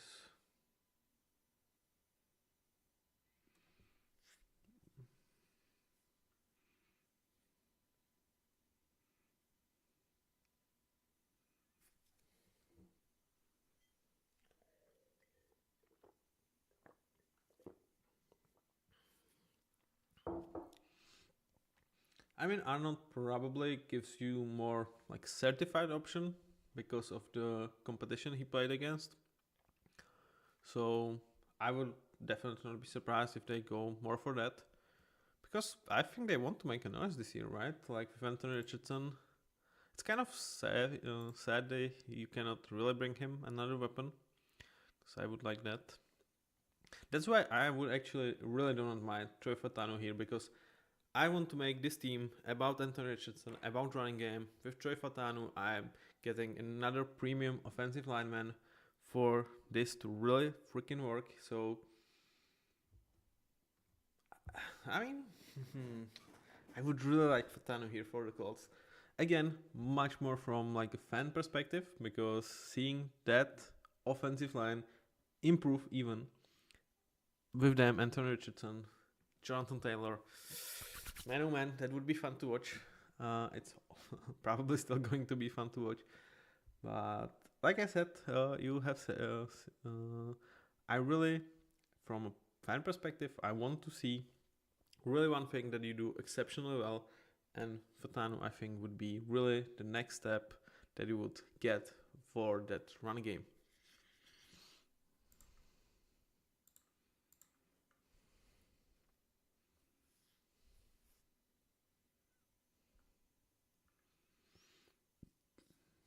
Like I said, he's like, I think he can immediately step up into that O-line. You can plug him in next to these amazing players. Man, I would like Fatanu here. And it's Lyle Latu. Okay. They pick Latu over Turner here. Lyle Latu.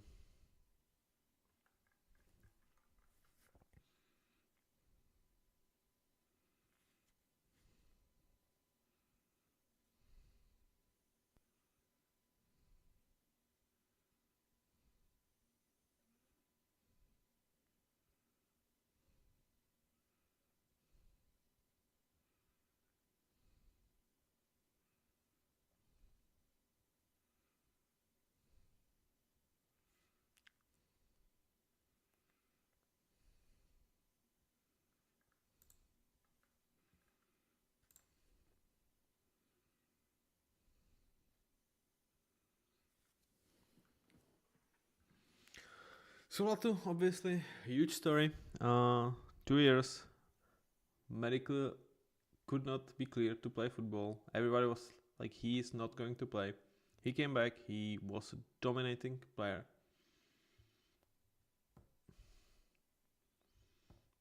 It's just risk, man. Like, when 3 years ago, several doctors said, this guy is not going to play football anymore. I root for him, but to me, this is the same with Tua Tagovailoa. Like, you have to have this in mind. And when you are spending premium on this, and there is like 10% chance that this comes back, you just should put your grade down. Though, like Latu is really premium player. Like there was definitely a spot to take him. So really no bullshit on him. I feel like that this might be in the prediction as well. So love this pick. It's really great pick for them. Like I said, with Turner, I think Latu is slightly more risky than Dallas Turner, but for right now, he's a better player, I think. And yeah, he's just a better player, and it just sets you really nicely. Laya Tulatu. And I just hope this guy holds on medically. Like, that's the only thing for him. If he does that, this could be really remembered as one of the steals of this draft. But it could be the signings were on the wall, and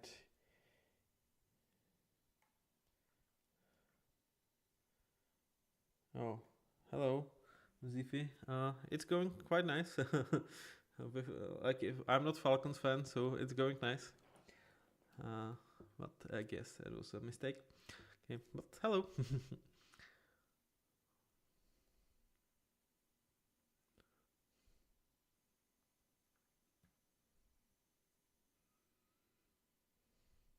I mean, yeah, he like defense, like definitely, he immediately becomes a defensive player of the year candidate. He, in terms of his quality right now, he's one of the best players even out there.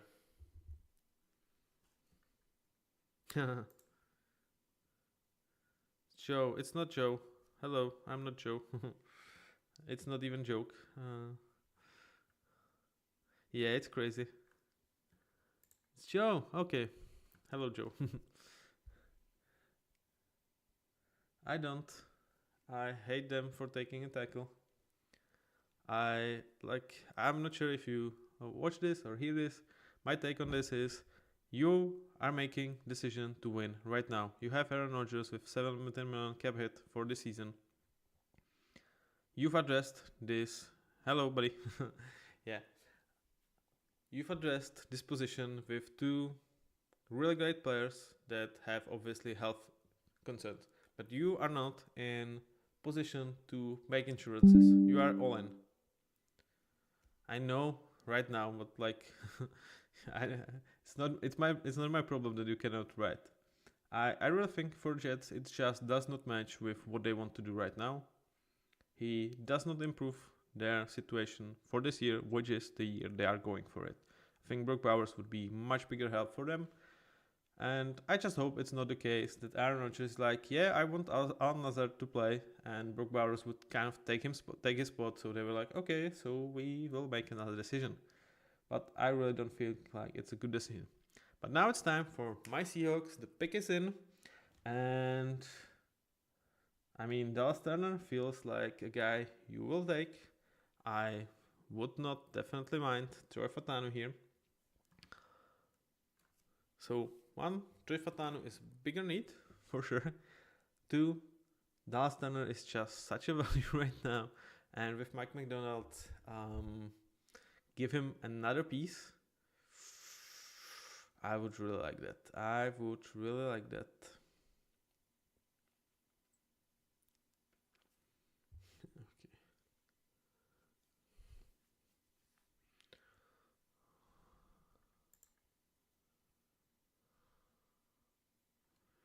Yeah, but he just doesn't, like, you have tackles, man. Like, why do you invest in tackles position? Like, if you go for Troy Fatanu here to improve your inside, I understand it much more.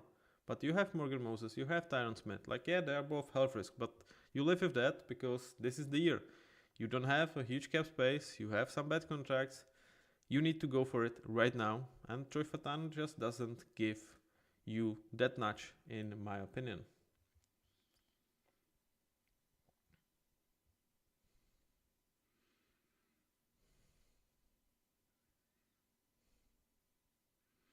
Yeah, and of course they have fragile, but they are in a position that they don't have luxury to have a backup plan. You don't have the luxury. You have holes specifically in terms of your weaponry, in terms of inside of your online. You have holes you needed to fill. You don't have a second round pick. You are not going to fill that with premium players, and taking a premium pick, making it into a backup plan, just not going to cut it in a year that you want to win the Super Bowl. That's just not how you play it. I really feel like this does not move them closer to Super Bowl. I think Brock Bowers for this year would do that. Joey Fatano would do that because he would address a bigger need. I'm not saying for a future it's not a bad plan because you have Tyron Smith and Morgan Moses for 1 year, but you are not focusing on 2025. You are focused on 2024 and just hope these two guys stay healthy, or you call David Bakhtiari, hello old man, how is it doing? Don't you want to go and play with Aaron again? You don't have the luxury to make a backup plan, in my opinion. So, pick is in for the Seahawks. Who is it going to be? Joey Fatanu or Dallas Turner? I will be stunned if it's anyone else. Really, really stunned. I think like Dallas Turner, it's a steal at this position. It's really a value pick. And it's another piece for Mike McDonald to really work his magic. Joey Fatanu is a bigger need. We really don't have a great inside of our line. We don't have a second round pick, so it's going to be hard to address that position quite nicely, and we really need to protect at least someone, though. There is no Aaron Donald to disturb. So, yeah, maybe you can take this as take the best guy, take Dallas Turner, and make Mike McDonald work the magic. And you kind of hope that Nick Harris, it's gonna be a good plan for you.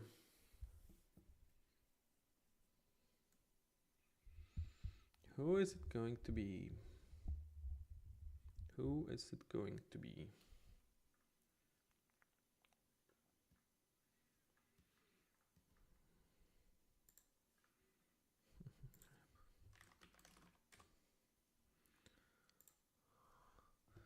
So Mikey McDonald, who are you going to pick? I think like new defensive-minded head coach, there is just one defensive player off the board. There is so many great players.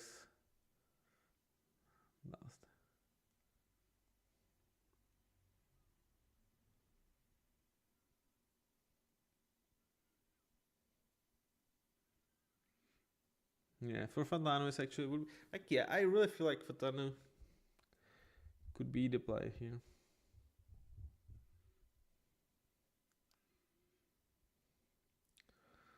But Dallas just such a value. I mean, I'm happy as a Seahawks. Like, if you pick Turner or Fatano, I'm happy. So I hope after this one I'm going to take a slight break. I will be back for the Vikings. Oh, did Vikings trade it up? Vikings trade it up?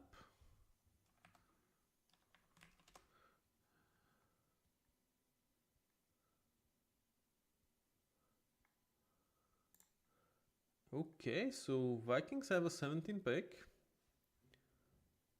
Oh, Byron Murphy. Oh, really? After trading up for Leonard Williams, did we need Byron Murphy? Okay, I will give you guys my opinion after a little break. See you guys in a minute.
I'm back. What did they give up? So 3rd round, 4th round, and 5th round to trade up. So, I wonder if this was on the board for the Seahawks. Okay, Vikings already made a selection. Dallas Turner. I was actually thinking that they have moved up to take Troy Fatano here. That I would really love, but Dallas Turner next to Jonathan Greenard. Yeah, definitely see it. I'm gonna make a prediction. 2025 AFC or NFC.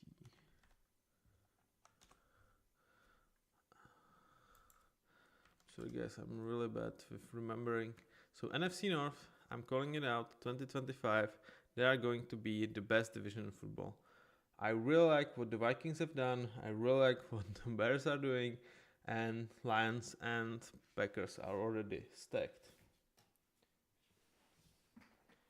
No.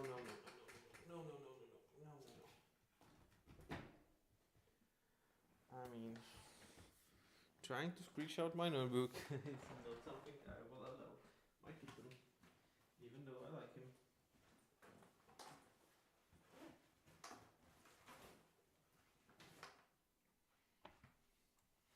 So, Dallas Turner to the Vikings.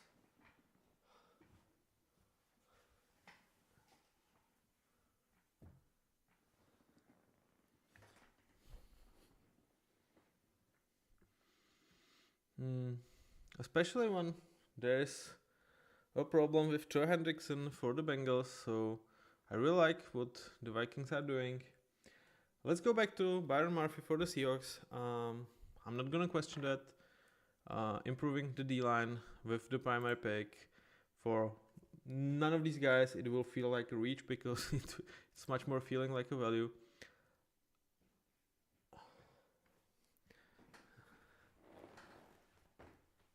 Hey buddy, what are you doing?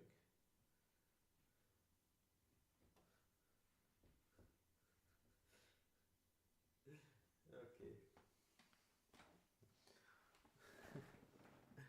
As kittens wake up and they want to make a mess. Okay, Dallas Turner for the Vikings absolutely makes sense. Byron Murphy for us, for Seahawks. Yeah, like I would pick Dallas Turner. I feel like he is a better player. Byron Murphy is probably a better fit for what you need. So good pick. I will give it A- just because with Dallas Turner, he will be up there. And Vikings, I mean, what is there to say? This is stunning pick for them.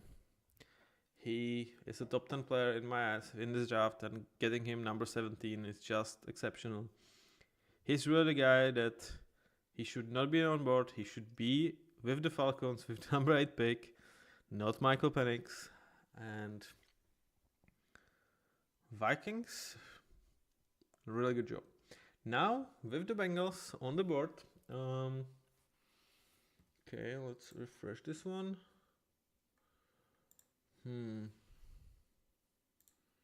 Let's check what the Bengals could and will do. So Trey Hendrickson, trade rumors, trade request is obviously a huge problem. He is their best player for defense. Do you need cornerback? Not really. Do you need safety? Not really. I think they would probably pick Dallas Turner if he was still up there, just to have an insurance policy, and they have Miles Murphy, so they invested in him last year with the 1st round, so they might just take who's the best on board. Those cornerback just doesn't make sense. How about Troy Fatano here? Does he make sense? Yeah, he does make sense. I think they will go for Troy Fatano here. With Dallas Turner off the board, I just don't see them going for Jared Verse here. I think that's a bit of a reach. I feel like they will try to smooth things out with Hendrickson. And Fatano is just such a great fit here, right? He is just such a great fit. Like, you improve protection around Joe Burrow, your best asset. Really, Cordell Wilson is much more of a backup than he is a starter. If I'm not, let me check this one out, but I would say this is actually a pick I am kind of bullish on. I would definitely make it, and if they don't, I will consider it actually a mistake. Yeah, the tackles are figured out. You have Kappa, you have Karas. You just need that second guard to complete the O-line. Troy Fatan definitely gives you there. He's not a reach. He is still a good player. Probably one of the best offensive players remaining. And I think you will figure out things with Hendrickson. I will be shocked if you don't. And for secondary, you have Taylor Britt, you have DJ Turner, you have Mike Hilton. Like, okay, success to Mike Hilton, but you hope that they will develop into that. So I will not be stunned if they pick Quinn Mitchell or Taron Arnold, but I think Troy Fatan just makes the most sense to me. Sheldon Nance against BJ Hill, I don't see them taking Jazar Newton, though that's what ESPN suggests. I think that would be a mistake. Like wide receiver here, reach. Yeah, Troy Fatan just makes the most sense to me for their situation. Protecting Joe Burrow, really get a long-term plan for that O-line going. It's not like you have young O-linemen, you know, Orlando Brown 28, Kappa 29, Karas 41, Trenton Brown 41. Yeah, it just screams Fatan to me. Just screams Fatan to me. I will not be shocked with cornerbacks, or I will not consider a mistake. But I would go with Fatan. So I will make my prediction that they will do what I suggest, and we will see how successful I will be with that.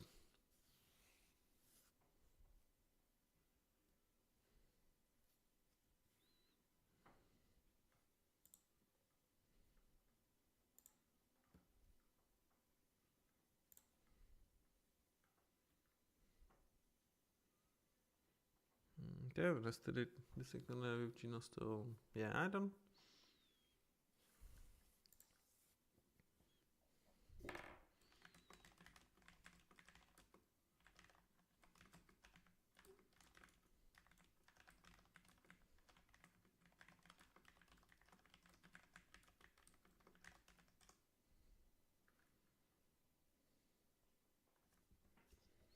Yeah, pick is in. They are not drafting down.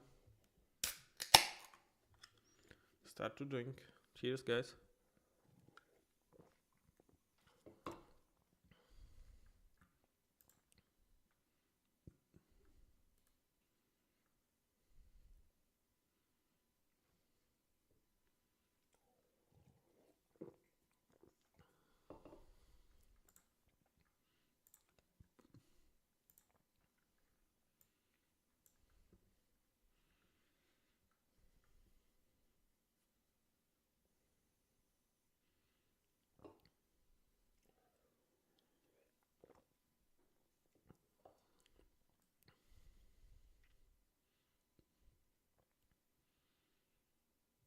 Marius Mims? What? Why?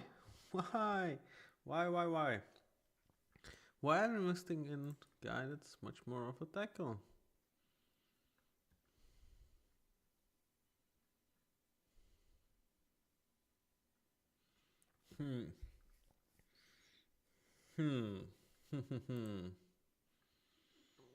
Okay, so Trenton Brown 1 year, Jackson Cameron 1 year. So it's a successful plan for the Bengals. From that position, I'm not like hugely against this pick. They obviously did not hit high on Orlando Brown.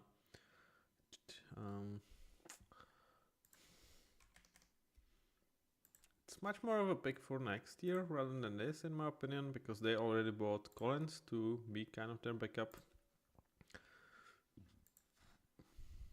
So it's a prospect. I don't think it's a starter, which is a surprise to me. Not a huge on this pick though. Like, I understand the process here. I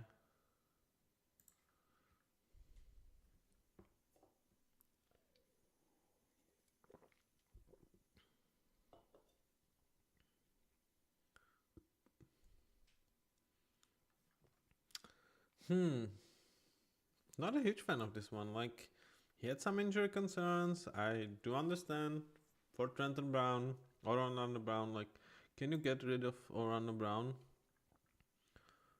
Uh,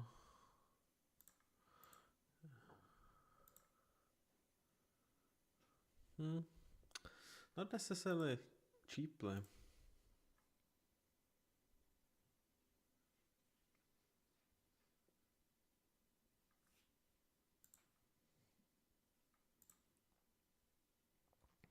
Yep, not a huge fan. One of the worst picks so far. Like, it's it does not anywhere close to the level of Michael Penix here, but definitely, like, he is kind of like successor to Trent Brown, a huge guy.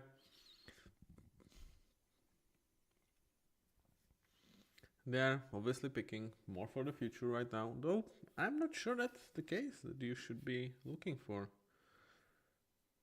Like, is this a signal that they will cave to Trey Hendrickson, they will cave to T. Higgins, or it's just classic Bengals just doing what they are not necessarily picking for right now with the players and go for the highest upside guys and trusting their development, which almost always is going at point. Okay, to me, this is more of a B to B minus. I really feel like I would like successor plan to cornerbacks with Quinion Mitchell or Taylor Arnold more because I feel like they are more valuable and better players. Or I would like Troy Fatanu for right now for your guard. So, yeah, to me, bad pick. Not necessarily huge mistake in my eyes, but not a fan. Not a fan of this one. So, on the clock we have LA Rams and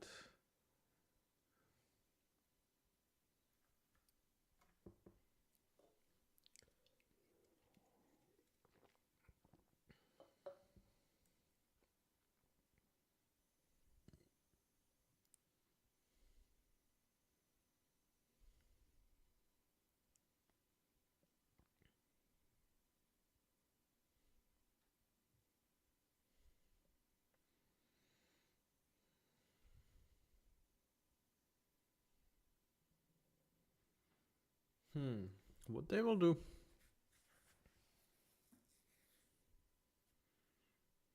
Quinion Mitchell. Like, I don't see them drafting anyone for the offense. The offense is electric as it is. Joe Fatano would be a nice fit here if they did not go for Jonah Jackson and Kevin Dotson and Steve Avila, so they are not drafting him. Another tackle would be an absolute reach for this. And yeah, so the offense is off the table. And it's like, whoever you pick for the defense, it's like it feels a need.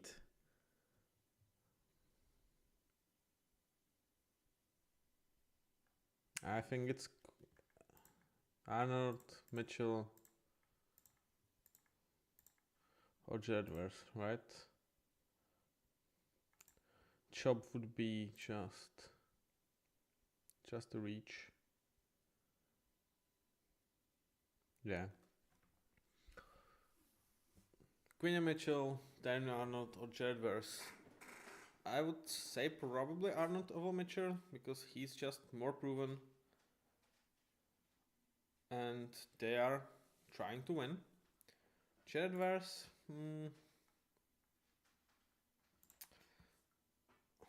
like either of these three players, I feel like it's a good pick. Anyone else, I will question.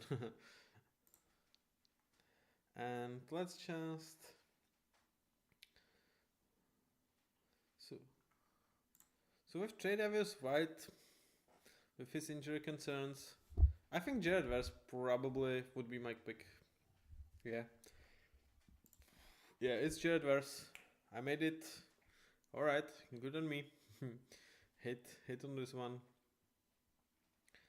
And Quinion Mitchell and Terran Arnold are still on the board. This is crazy. Like, this is really primary position that is still on the board, and will Steelers actually pick one there?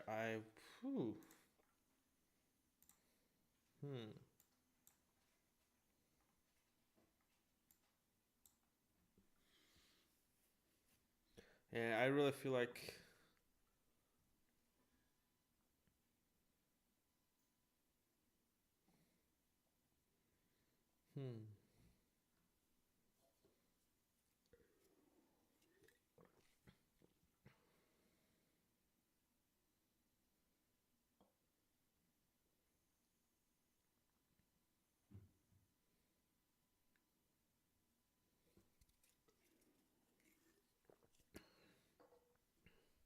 So Troy Fatanu makes sense even for the Steelers. Nate Herbeck and James Daniels, not necessarily long-term options. Isaac Samuel might be. Broderick Jones, you have your tackle. Denmore, your left tackle, but who is there for tackles? Tyler Guyton, definitely not picking him.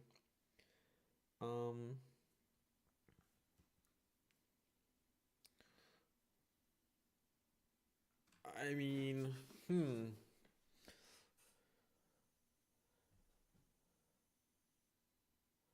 Okay, I just feel like it should be cornerback. Like, imagine having Joey Porter Jr. and Quinton Mitchell or Terran Arnold next to Minka Fitzpatrick. Yes, the defense is exceptional.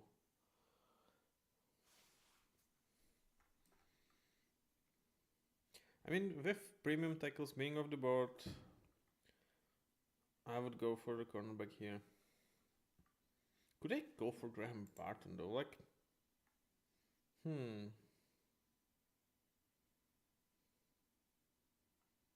because he was playing some left tackle. He can play center, which is both needs here. Okay, so Graham Barton actually probably makes slightly more sense than Fatano here.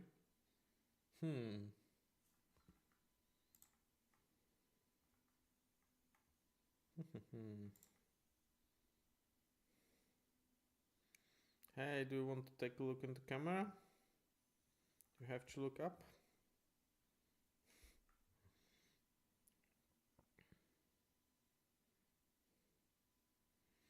It's alcohol you are smelling. You are too young to drink. It's also my drink. Okay.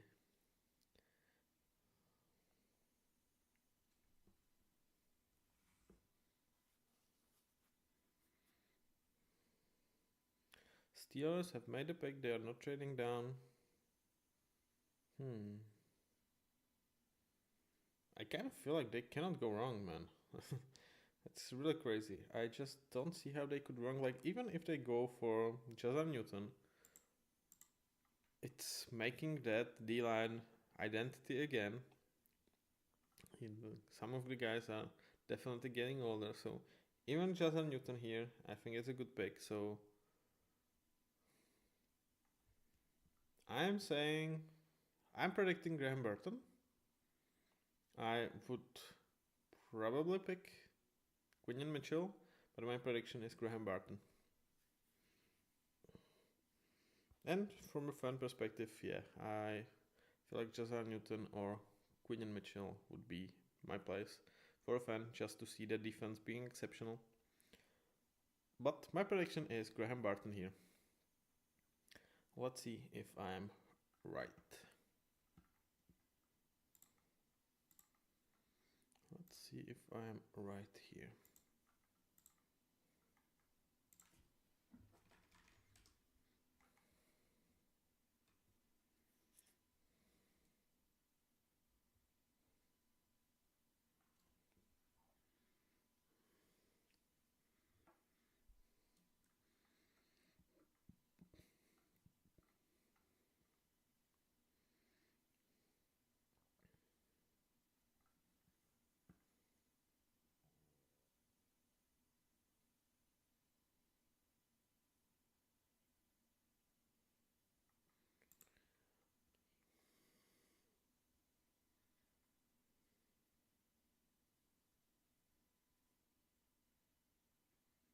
Who is next on the clock? It's Dolphins. Dolphins have a lot of needs. Which one they will address? So, Dolphins most likely Fatanu, real nice spot for them.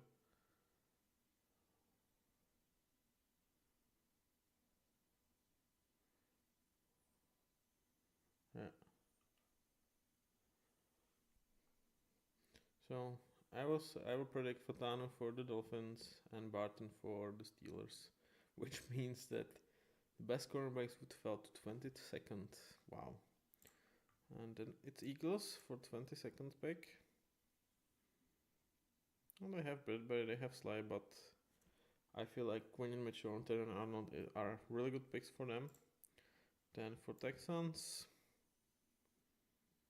they have Derek Stingley, Jeff Okuda. Yeah, my prediction is right now it's going to be Graham Barton for the Steelers, then it's going to be Troy Fatanu for the Dolphins, and either Quinn Mitchell for the Eagles or Terran Arnold, and whoever is left is going to go to Texans. So that's my 4 predictions right now. We will see if I'm wrong. Let's just make it interesting. So I will go Quinn Mitchell for Eagles and Terran Arnold for the Texans, because Mitchell is more of a successor plan, which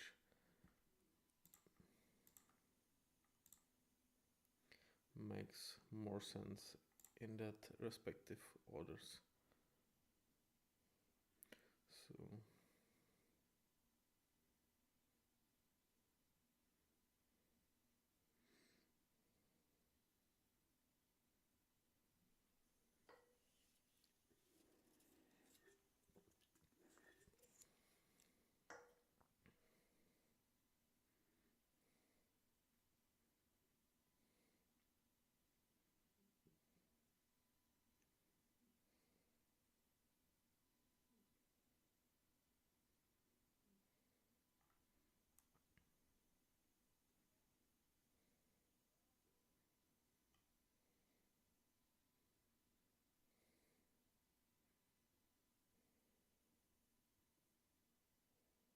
Cam Hayward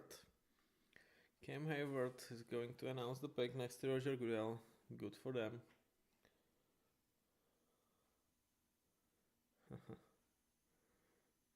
I mean, Roger is really trying to look better, right? Inviting really nice guys next to him. But let's face it, he's always going to be hated no matter what he does. It's kind of natural of his position.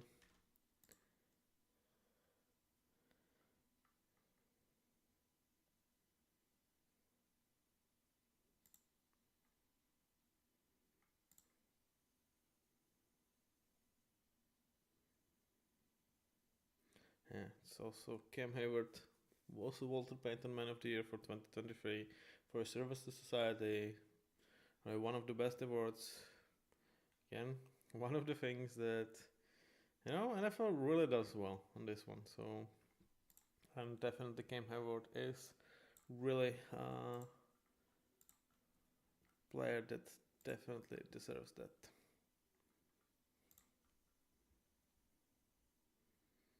That's actually good things that he's saying. Use your platform to brighten someone's day. Troy Fatanu, okay. I was right with the position. They just picked Fatanu over Burton. So, to me, that does not change for the Dolphins. I feel like they will go for Barton here.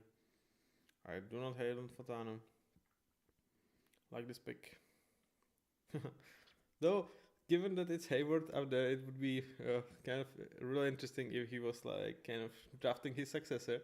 That would be one for the ages. I would really love that moment, but yeah, Trey Fatanu is really not his successor. Okay, absolutely, really like this pick. He can play left tackle, he can play guard, he can play center.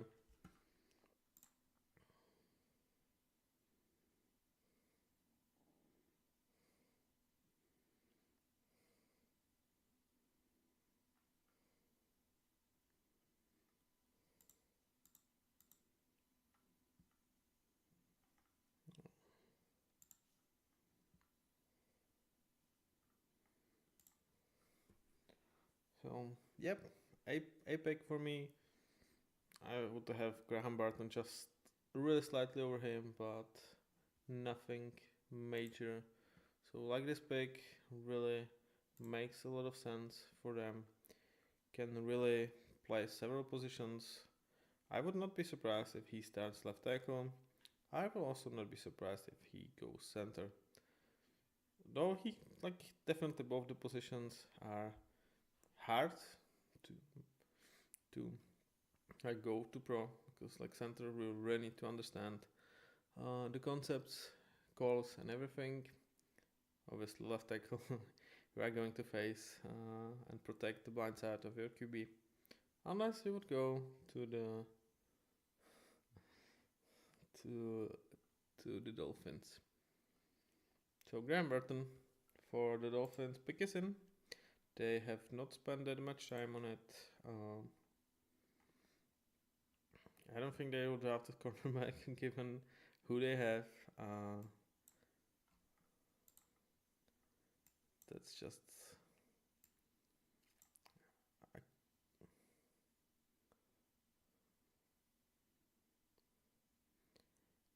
I cannot see them not picking Barton here. Like cornerback does not make sense. Edge does not make sense. Jazar Newton.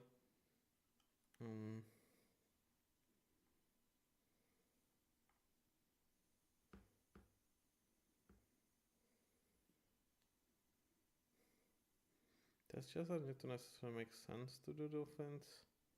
Like you've lost Christian Wilkins, right? So maybe. Next to Zach. Okay, Jazar Newton I would not necessarily mind. But you just need to address the O-line, man. Like, you've lost Robert Hunt. You've lost Connor Williams as of right now. It's pretty much Terron Armstead and good luck. So, yeah, it just has to be... Unless they've signed... Did they sign anyone? Let me check. But I am not aware. They made some late additions. Okay, Aaron Brewer for a center. Why did that happen?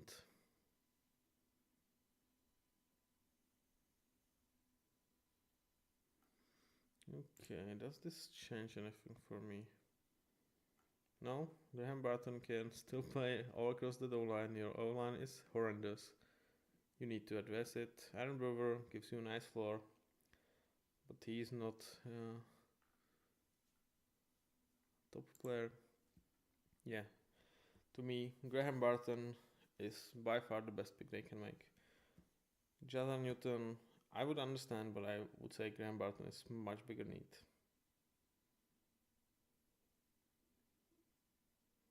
Brian Thomas does not make sense. There's so many cornerbacks out there, like, this is crazy. This is really crazy. No cornerbacks has been picked.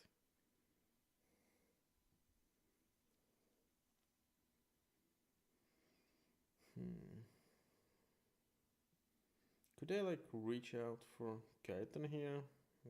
No, just don't reach out, right?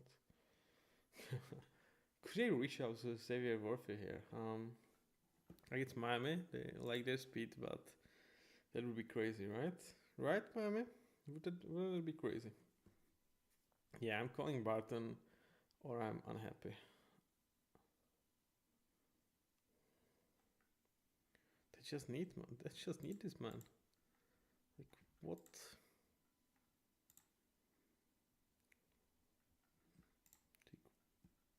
You need to protect too, at least like slightly, right? Who do you have, man? Like Terron Armstead, Austin Jackson, Lime Eichenberg, Aaron Brewer. Yeah, you just need Graham Burton. Easy as that. Easy as that.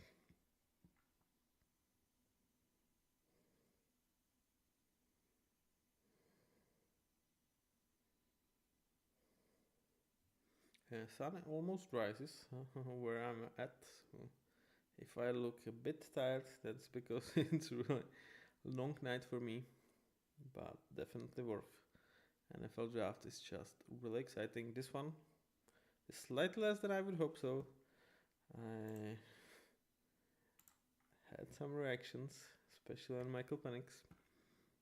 I'm glad they actually made that pick because it's not like I have big feelings towards Atlanta and I have something to talk about.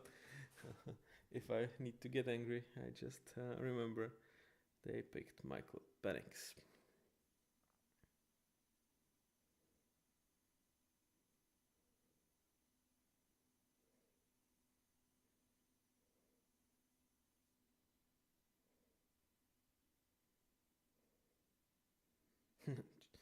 Tyreek Hill asking who we taking today.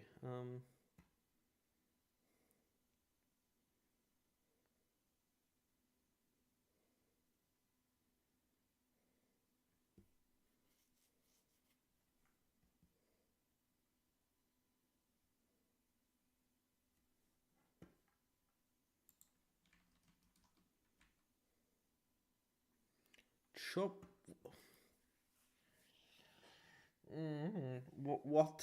What are you doing? You have Bradley Chubb, you have Jalen Phillips. Why are you picking Chubb Robinson? You have so many holes on the roster. Why are you picking Chubb Robinson?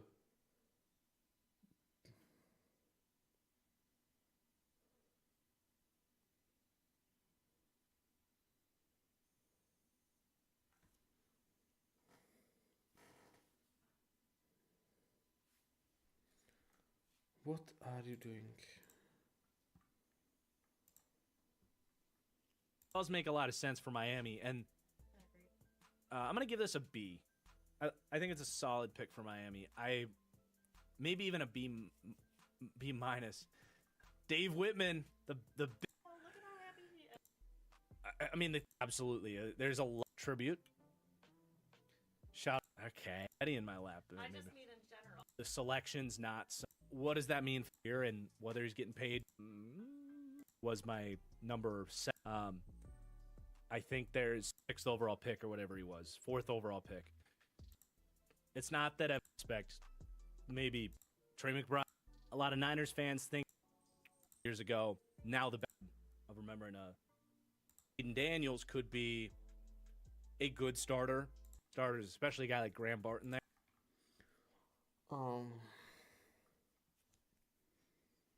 Why? I don't get it, man. I just don't get it. Why would you pick Chubb Robinson here? You've paid Bradley Chubb.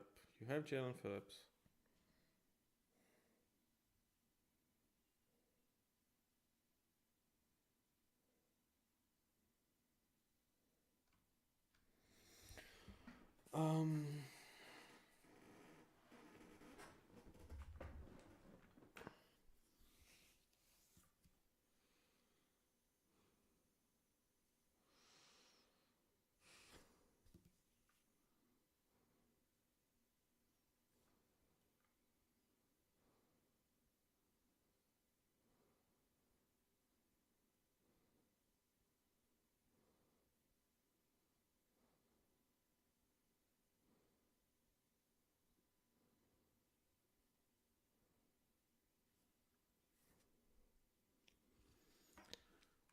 I mean, you have so many holes in that roster and you pick Chubb Robinson. Why?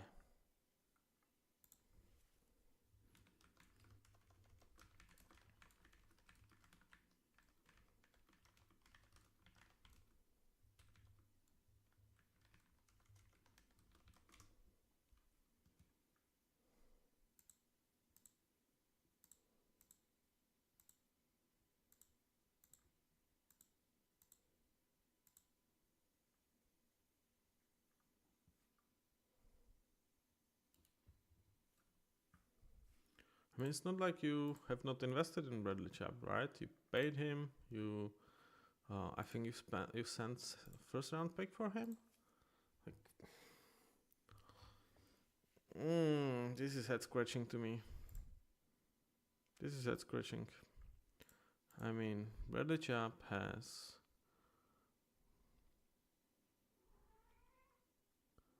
like you.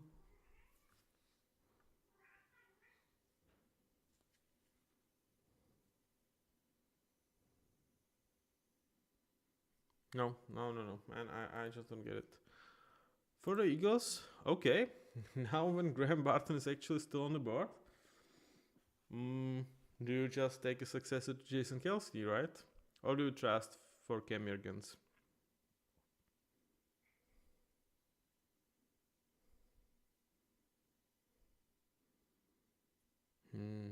I actually would love Graham Barton here. I mean, yeah, you cannot go bad with cornerback. You need to eventually replace Darius Slay and James Bradbury.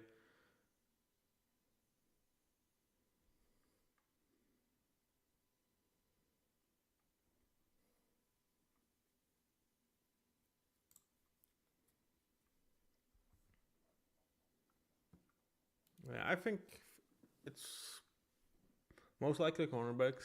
It's also like Quinn Mitchell and Terran Arnold just getting really late. So yeah, they are steals right now.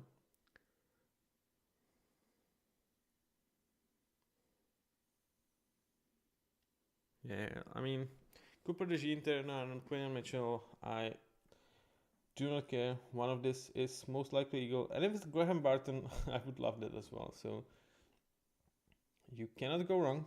But I said that about Miami, and then somehow they picked Job Robinson. So,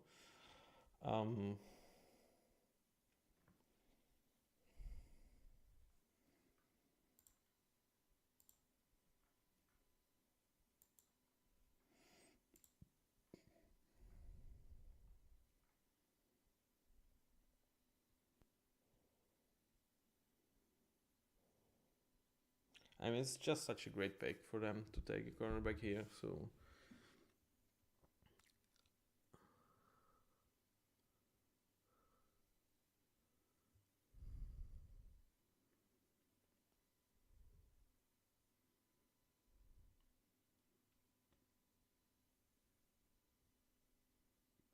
pick is in. So, we are awaiting decision by the Eagles.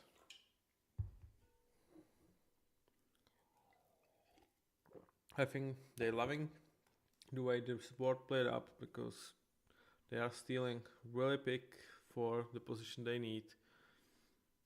Yeah, so again, we are somehow giving an Eagles really great draft pick, though they do not kind of deserve it.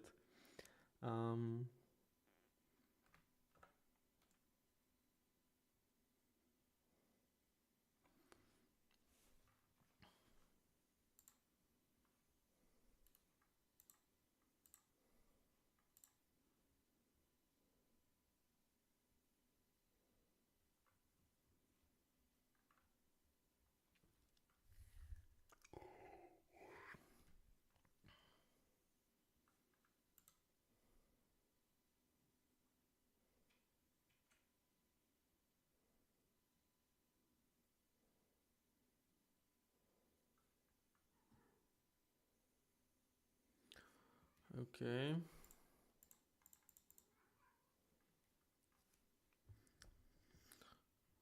So Roger announcing that we're gonna play with Sao Paulo. It's gonna be Packers versus, I'm not sure it's Bears or so. Who's playing at Sao Paulo? NFL game. It's gonna be Eagles. Yeah, it kind of makes sense. It's gonna be Eagles when they are on the board, right? They will play Packers if I'm not mistaken. Yeah, Packers and Eagles.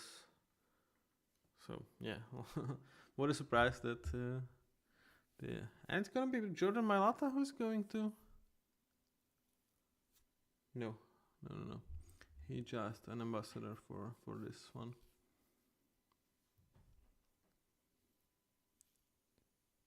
Okay, so he's going to join live the party from far away. That's interesting. Live from Australia. I thought that he said.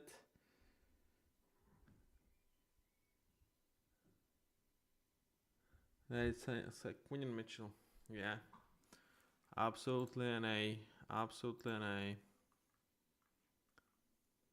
I really like that they made this work with Jordan Mailata. Though he was saying he's from Berlin and they on on the screen was Australia. As an European guy, I must assure you, Berlin is not in Australia. Not, it might have been Australia. It's not Austria. Sorry, that's a drink in me. Yeah, it was probably Australia as a nation that he's born, not the nation that he's currently in. Okay, but okay, let's just educate you guys from America. Berlin is not in Austria. Austria is not part of Germany. It's like Germany here, then this tiny Czech Republic, and then there's Austria right here on the map. Quinn and Mitchell absolutely love this pick for the Eagles. I mean, they just what is there to say? Like, when the board falls this nicely your direction, you are taking your best cornerback as number 22nd. You don't have to pay anything to get him up. I mean, yeah, that's just that's just a freaking steal for the Eagles.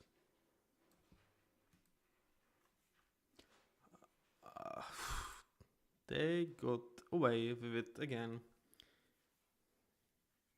He's pretty much already starting player.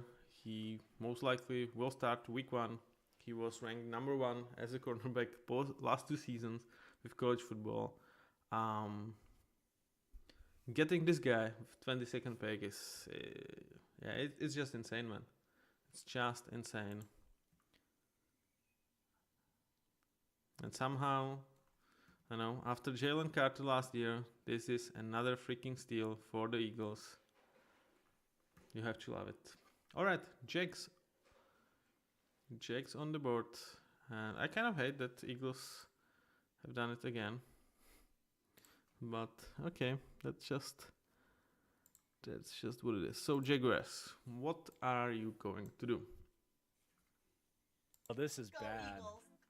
This is bad. Are we right back in Mexico for our honeymoon trying to do an Eagles chant? Okay, so you've lost wide receiver, so I would not be surprised if they went and took Brian Thomas here. Like you are, like Christian Kirk and okay, they have Gabe Davis. They probably trust much more than I do. That O-line is kind of solid. You don't need necessarily depth right now. And okay, D-line, you've addressed, you have Joshua, you have Eric Armstead. Yeah, well, this just feels like Terrion Arnold or Cooper DeJean pick, right? Next to Tyson Campbell, kind of replacing Ronald Darby. Yeah, it's Terrion Arnold or Cooper DeJean.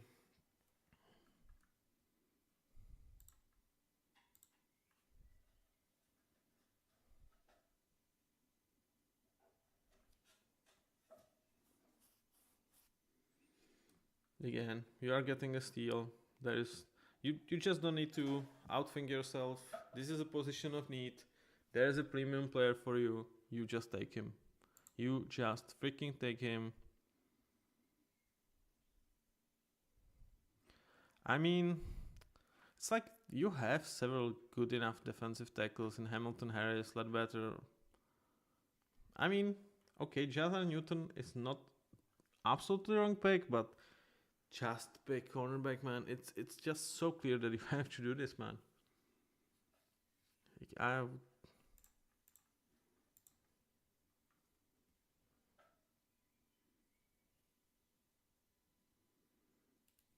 You are not sold on Tyson Campbell.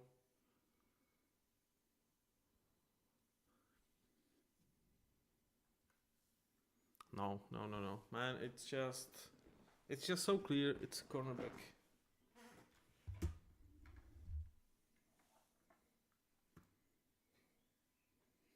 It's so freaking easy, man. It's so freaking easy. Just not overthink it. Just pick a cornerback.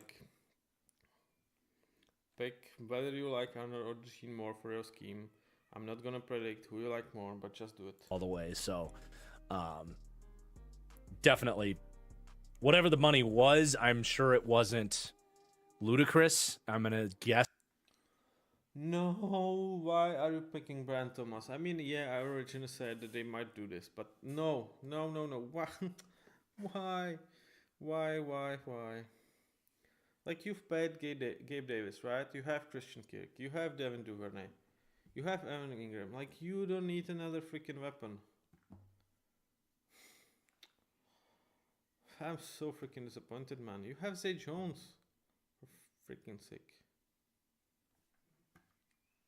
Good work. We haven't been applauding the Jags a whole lot I on think these that streams. we need to go there this year. Okay, I'm We down. don't usually say that for the Jags. It's a quick trip down from Charlotte. Can we get the pool seats? Can we go to just sit in the pool and watch a Jags game? All right. I had Brian Thomas Jr. as a top 15 player from. I mean, it's not like Brian is a bad player. It's not like. I mean, if you don't have Gabe Davis, this is a great pick, right? But if you have Gabe Davis, then you just address another position. You've addressed this with the free agency. Your cornerback room is shit. You have Tyson Campbell, who I don't think you picked up with your option.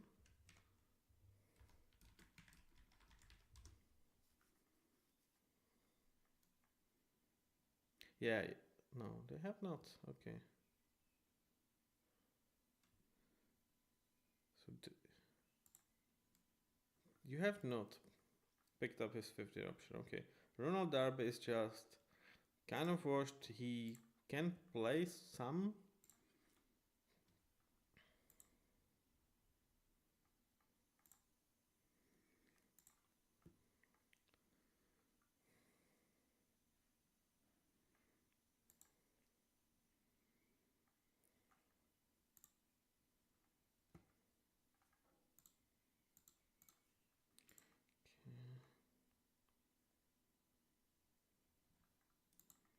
I think it's just you have bigger need for cornerback room, and you have a better player on the board, in my opinion.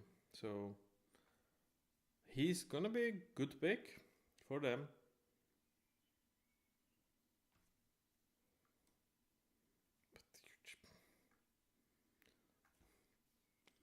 Like, why am I not a huge fan? It's just because you have Gabe Davis. Like, I'm not saying they are interchangeable. They offer you different set of skills. But this does not feel like you are putting strength over strength, right? It feels like you are putting good players over good players. You are bringing depth and potential. Obviously, Brian Thomas could be a number one. I do not doubt that. Year one, most likely not. Year two, I don't see it at this point. And that's just where you try to hit with Trevor Lawrence, right? Before CJ Stroud turns into an absolute monster. Anthony Richardson as well. I think this is your best year. And for that, I really feel like Arnold just gives you a better chance to win because you've addressed wide receiver, and with cornerback, I really feel like that was the pick. Alright. I will give it A-. I don't hate it. I just felt like cornerback was a bigger need. Cowboys. How about them Cowboys? Are they all in for the draft at least?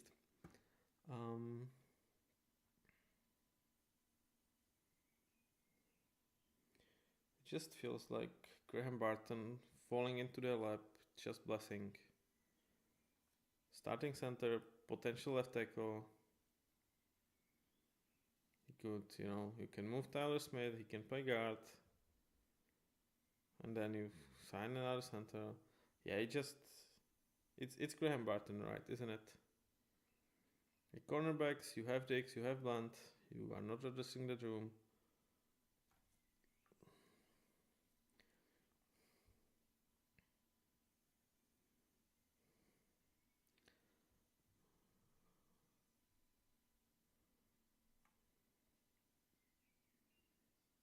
Yeah, it's just Graham Barton. I do not feel like you. Okay, like you might talk about Brian Thomas if he was still on the board, but obviously with him out,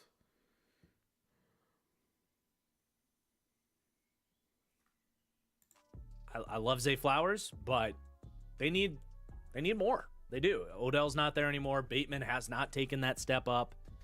So I think Mitchell would make a lot of sense. Okay, well, to me, this feels like finally Graham Barton. I mocked him to several teams because I really felt like, is it something about him that I am not aware that why he's falling through the draft? Maybe. Like, let's just pretend that I'm smarter than them and they are making a mistake. I'm not sure how accurate it would be, but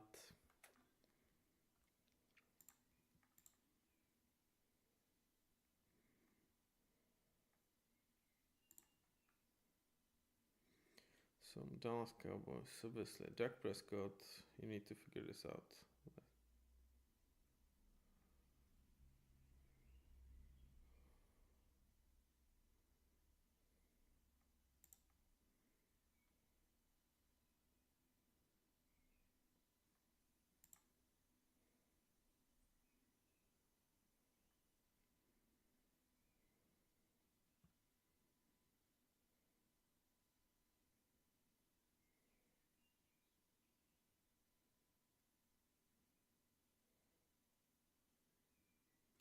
Yeah, it's like, who else would they pick, man? Like, who else would you pick here? Chazar Newton does not. I mean, you have Muzzy Smith, right? You have Osa. Okay, we are trading. Lions. Why?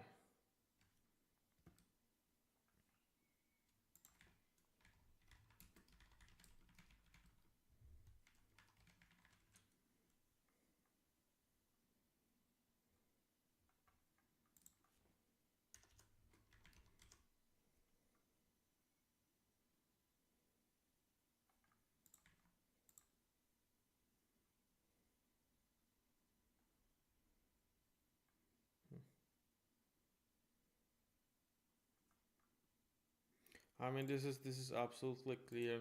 Lions are drafting up to take a corner. It's absolutely easy with Outcome Sutton. Yeah, it's Terrion Arnold, right? Or Cooper DeJean.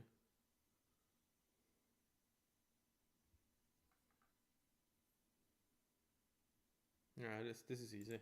This is absolutely easy. Also, first reaction: Kirk Cousins' agent is surprised by Atlanta Falcons Michael uh, Michael Penix's draft. Yeah, we all are, man. We all are. Welcome to the party. I like this from the Lions. Really spot to be aggressive. For the Cowboys, can they get Graham Barton still with 29th pick? Let me check. Packers. Will the Packers steal it from them? So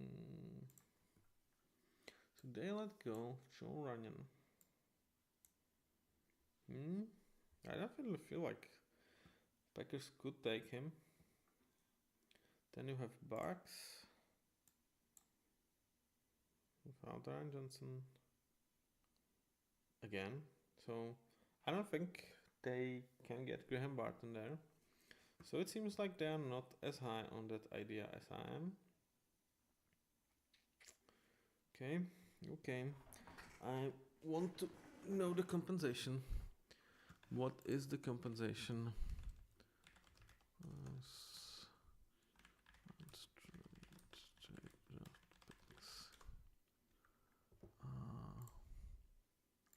What is the compensation? What is the compensation, please? Can anyone let me know what the compensation is?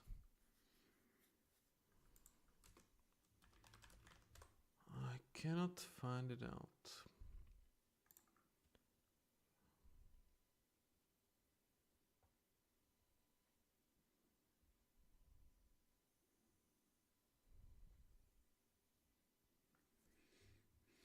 So I'm not saying Graham Barton is gonna be the probably pick the next best offensive lineman, but I really don't like this. I mean, how much would you have to get to make this move?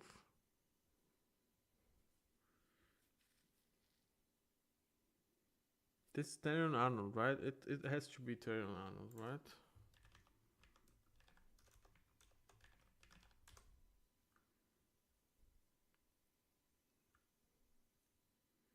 Arnold was playing with Brian Branch at Alabama.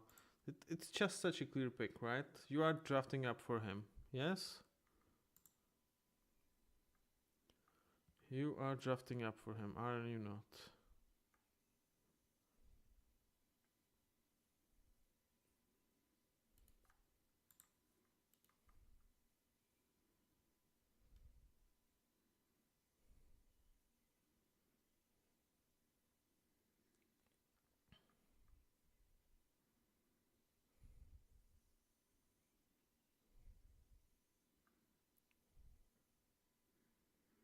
Oh, guys, I give you. Yeah, he just does not want to get on camera. Little.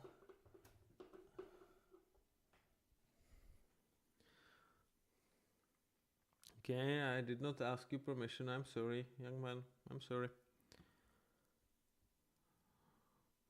Okay, because this is obviously a home crowd.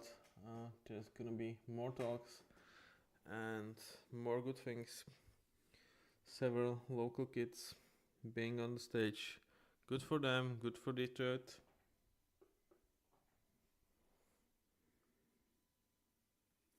Sterling Arnold, obviously, it's obvious. Good pick, good trade up. You needed this guy. I don't get it from the perspective of Dallas. You steal a value. I'm not sure how much you paid for it. That's something everybody kind of hides from me. I don't know what they have done to get him, but absolute slam dunk steal. For 24th pick, you are getting perhaps top 10 player of this draft. Excellent corner. Pairing him up with Brian Branch. Love this. Like, the Packer fan in me is glad it wasn't Cooper DeJean. I'll say that. But you gave up the third. Like, that's a hefty pick that they gave up. They gave the Vikings 3rd round pick to go up and get him. So it's rich. So if I'm not mistaken, based on what I've heard, they've actually this got quite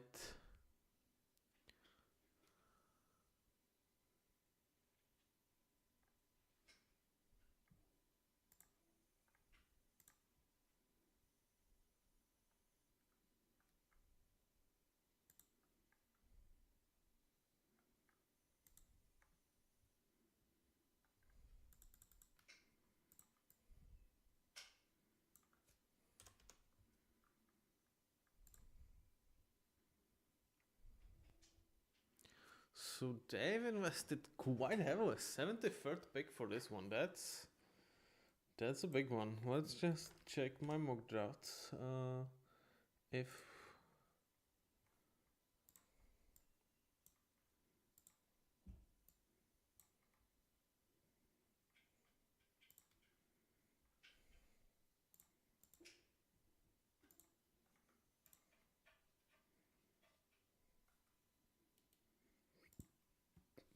that's a hefty price though. 75th pick is a hefty price. But if you are Lions, you don't have that many needs and you just want your guy, and Terrion Arnold is your guy, so it's big price to pay, but I love it. I definitely feel like this is what you need. For the Packers, again, I'm gonna mock Graham Barton here. Why not? One time I will get right on him. They need some help for that interior. Like cornerback, Keyshawn Nixon, J.R. Alexander, Eric Stokes, no. Defensive line. Joshua Newton. Alright, could be next to Kenny Clark. But we've invested quite heavily into this as well. Like, just invest in protecting Jordan Love, right? Just feels right. Yeah, it just feels right. You just pick up Josh Jacobs. You need to give him better players to run behind. I mean, Graham Burton. It screams Graham Burton right now, right? It just screams the guy.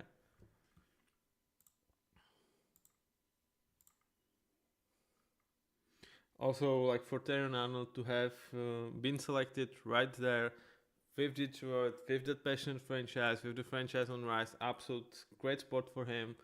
Wish the best to this young man. This has to feel amazing for him. This absolutely has to feel amazing. You know, getting to play with Brand Branch again, like he must be like super happy, and he just absolutely enjoys that. I mean, but just jump into the crowd, man. Just do it. Just enjoy that and jump into the crowd, and don't injure it, please. This is something that he will have for the rest of his mind, for the rest of his years in his mind, because this has to feel absolutely special, man. Okay. Again, I don't think you draft cornerback here, though Cooper DeJean. Chester Newton. Wide receivers you have. Edge. No. I mean, it's Graham Burton, right? It has to be Graham Burton right now. It just makes too much fucking sense. And I would probably be a little bit critical if they don't use that, because it's like, you were gifted Drake May, don't blow this type of deal. All right, Packers pick is in. AJ with the super chat celebrating the Quinyon Mitchell pick. Yes. Teddy wants to be your comfort animal. All right, Teddy. Let's. He's got his green Packers. So the board has fallen very nicely for Green Bay. Is that good? Hey, Ted. What's up, dude? You gonna be my comfort animal if Brian Gutekunst drops the ball on this thing?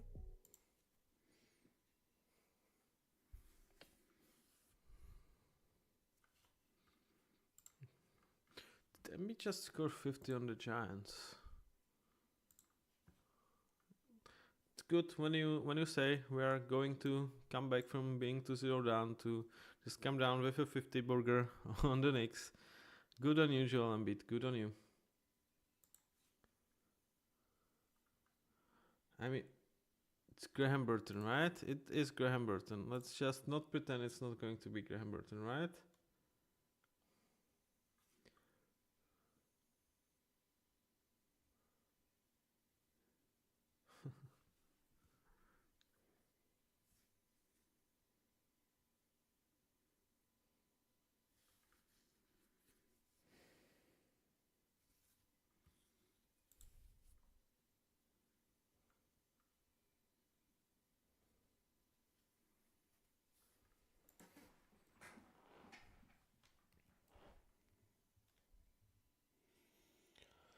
How is Graham Burton still on the board and not picked up?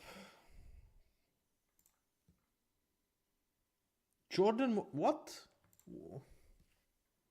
Eddie, tell me something good. Not Braden Fisk.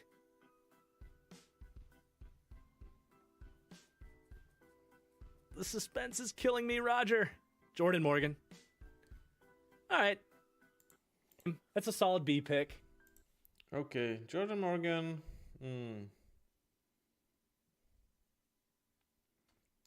I mean, there must be something I'm not seeing on Graham Barton, because I just don't freaking get it. I mean, it might just be about Barton that he's most likely to be a center, which again, it's probably where you are.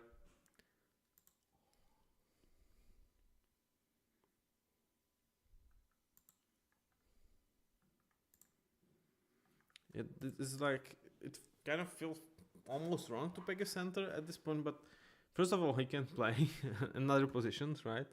He's played left tackle, he can play guard, he's probably a starting center, but he's going to be a damn good one. I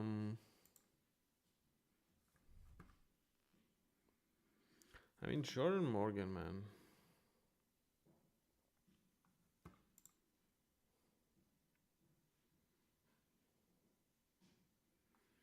And okay, they let go of David Bakhtiar. They might see him as a successor.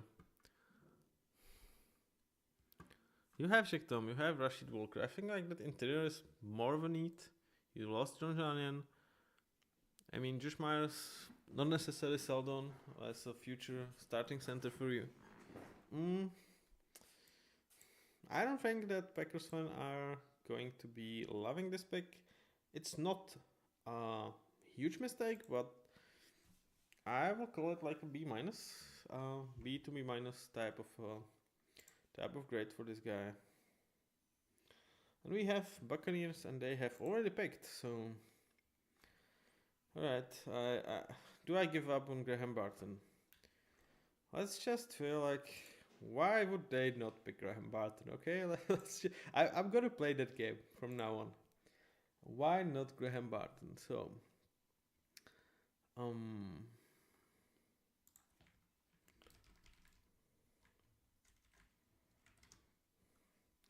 So Ryan Jensen retired, right? You have Tristan Wirfs, and then you have a bunch of players. You probably go with Cody Mack.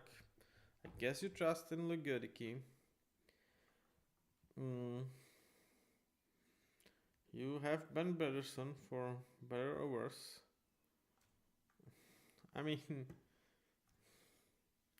do I give up? Do I give up on this man?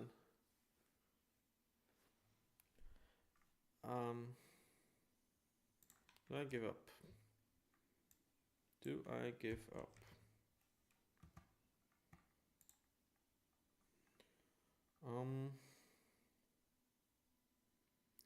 Yeah, I need to bring myself another drink, so give me a couple of seconds.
So yeah, I don't get if they don't go for this guy.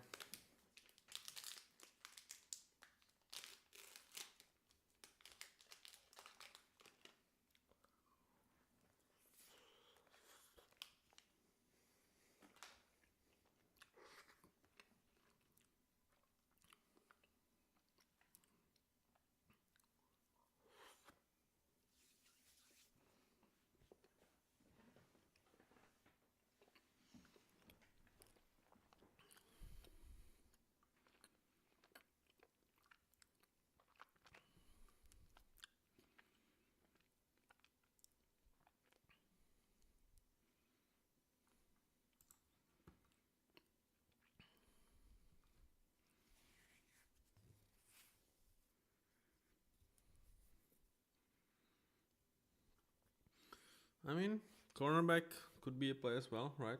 Cooper Regine, why not?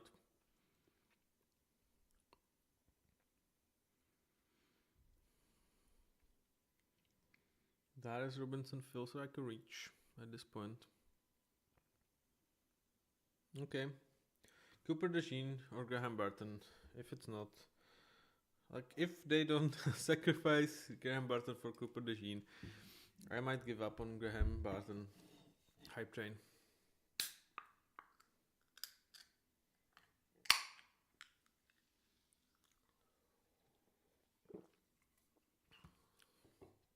Hey! Finally, Graham Barton. Love the pick. Love the pick. Certified steal. Love it. Love it. Finally, they've done it. They definitely need this. Successor to Ryan Jensen, protecting. Yeah, love this one. Love this pick. Graham Barton, really the pick I would make. Finally. Oh, Arizona already picked. Oh my god.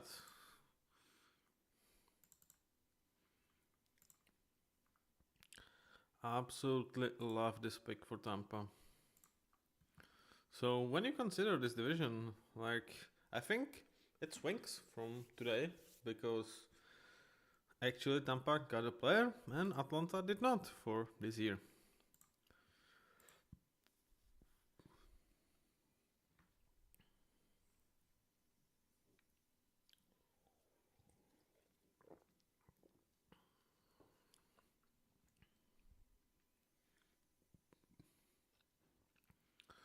So, who do we pick here?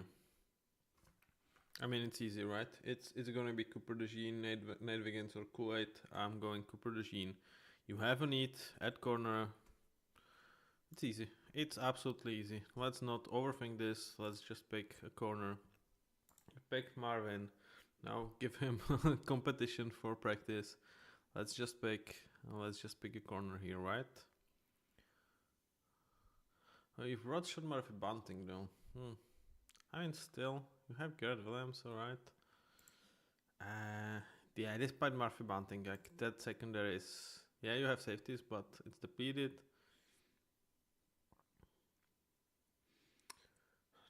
I mean, there's one thing why you might not pick a corner here. It's Darius Robinson. Okay, I was going to mention this one because also your D-line is really not great. So either Jazan Newton or Darius Robinson makes sense to me because of you have 35th pick, and you can either go up, though I feel like given Buffalo is on the board, given Baltimore is on the board, given Kansas is on the board, you expect a lot of wide receivers actually to be taken. So DeJean, McKinstry, or Wiggins are probably, one of them could be up for you with that 35th pick. So I like addressing Robinson here because of the fact that he is much more unlikely to be there and there is bigger gap from him to the next one rather than in terms of cornerback. So yeah, I was getting into that and I like this pick. So it's an A for me because of the, like, not necessarily that he is better or fills a better need than Cooper DeJean would, but in terms of, I really believe you will have a good cornerback on the board for you when you will be on the clock again, much more likely than having a great edge. So that's the reason. Edge rusher system. They announced Darius Robinson as an edge, but everything I've ever known about Jonathan Gannon's defense, he's going to be a interior player for the most part. That's another thing I'm very curious about.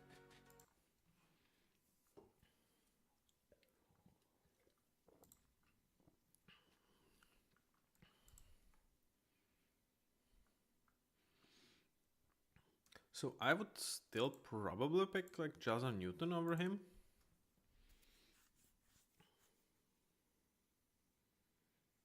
Okay, so yeah, I will soften my grade to like B plus because when I essentially like it because of the draft process, but I feel like Jazan Newton would fill a much bigger need for them. So yeah. I really would like Chester Newton more than Darius Robinson here. One, he's a better player. B, I think he would feel a bigger need. So Buffalo Bills on the board, and it's like pick either part of skilled position. Is it gonna be wide receiver or is it gonna be cornerback, right? So you don't have Stephon Diggs, you let go Gabe Davis, you have Khalil Shakir, you have Dawson Knox, you have Dalton Kincaid, but you need a second wide receiver, right? Curtis Samuel, Michael Owens, kind of nice pieces. None of them is really what you hope to have. So, is it the place to draft Xavier Legette or Adonai Mitchell or even Xavier Worthy here? Or do we go for corner when you obviously let go Tre'Davious White? No, of course you don't go for corner. That room is freaking filled here. It's easy. You pick wide receiver here, right? It's absolutely easy. Okay. I would obviously mock my guy, Graham Barton, if he was still up, but he is not. For that online, Chazar Newton, only other pick I would consider, but you have Daquan Jones, you have Ed Oliver, so not really. Tyler Guyton, like you kind of have tackles in the underkill. Like you invested with Osiris Torrent last year. Okay. No, Bills, you have not done that. Oh my god. Chiefs just traded with Buffalo. Oh, no, Buffalo, you have done that in the past. What are you doing? Don't do it. Don't do it.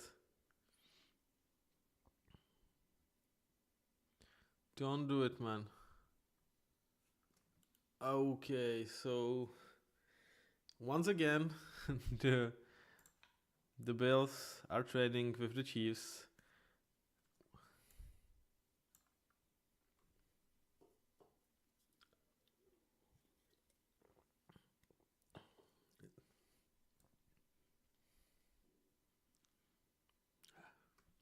I mean, which one of the wide receivers are you picking, right?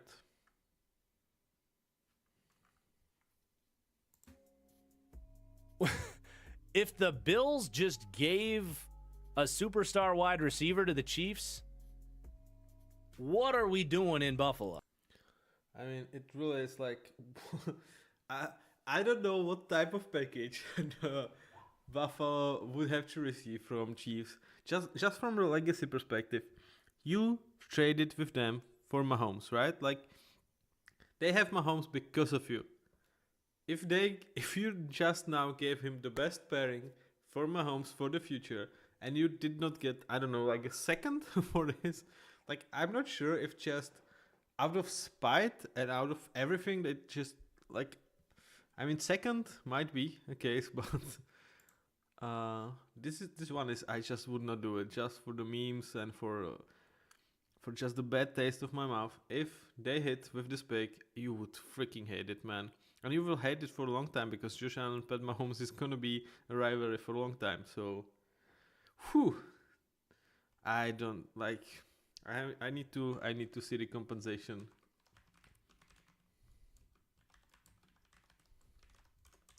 What is the compensation? What is the compensation? Can anyone let me know? Or at least initial official grades, because the official grades will be the final team draft grades at the end. But I'd just like to give a shout out that Marcus's 30th birthday is May 9th. Yep. So all those super chats, all of your generous donations, we're going to take Marcus on a nice trip. So we're going to get all that content to you, but just know we got a big party coming up. So I still don't know what the price let's was. keep getting through these super chats to catch up before more.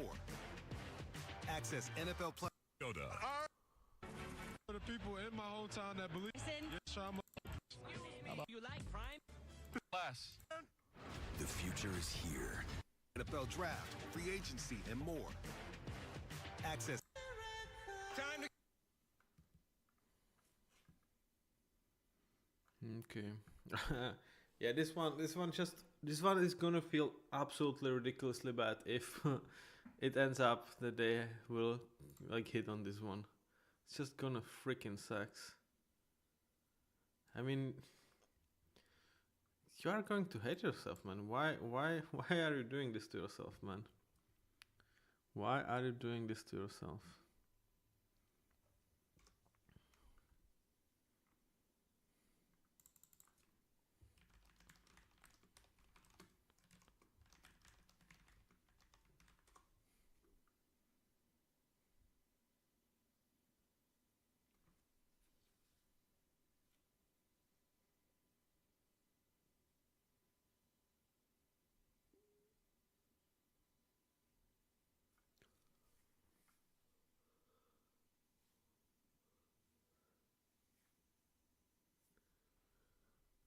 Okay, okay. I was just hearing the compensation, and the first was that it's just the pick swap for 4th round picks and 7th round picks, which would be ridiculous. But they also should get a 3rd round pick. I still would not do it. I still would not freaking do it. And yeah, it's just Leggett, Mitchell, like whoever you pick, I just trust you, Chief. Like I'm not picking. Okay, let's pick. I don't know, Mitchell. It's my pick.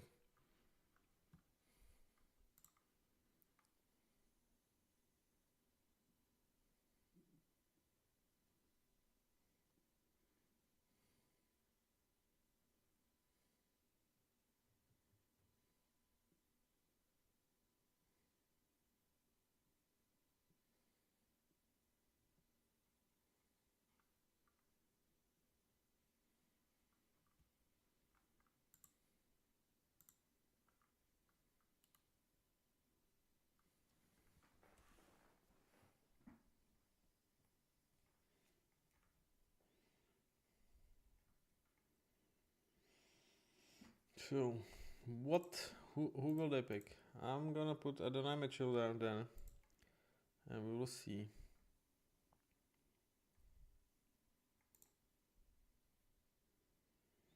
If they will make that true. Xavier Worthy. Okay. I'm not surprised. Just a burner. 421 his dash time. You are going to hate yourself for this one, Buffalo. You are going to hate yourself for this one. Like there is a huge chance that this guy is just gonna absolutely freaking destroy the league with Pat Mahomes, right? And you let him have it. I mean, essentially, you gave him Tyreek Hill, like, tuned down a couple of notches. Obviously, he's not Tyreek. He doesn't have his hands. But potentially, he could. And Bills, what are you doing? What are you freaking doing, man? You just screwed yourself up. Everyone's gonna hate you. You will hate yourself because this is most likely going to work, and you will be the reason why Chiefs is who they are.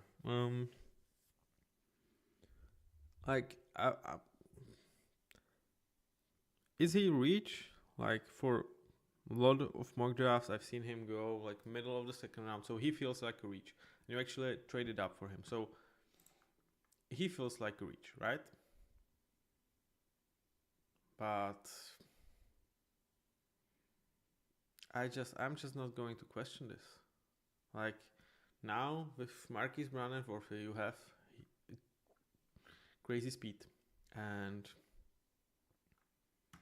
this just feels like you know who you wanted, you know why you want him. Who am I to question who Pat Mahomes wants to throw the ball to and Andy Reid wants to draw plays to, right? So, you know, if they picked like the 7th round guy, I would still be like, okay, probably a reach, but I trust you. And Xavier Worthy is obviously nothing like that.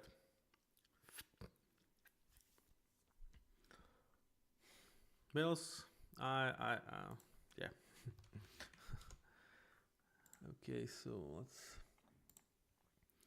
let's just be sure about the compensation for Buffalo.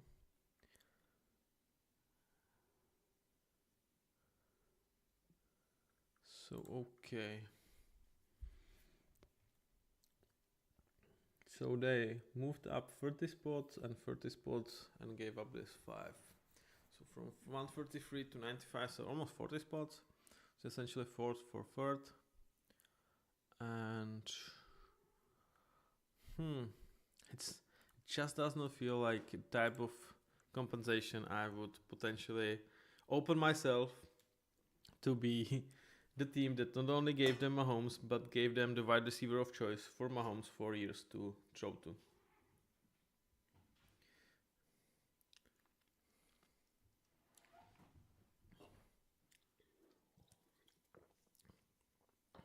So,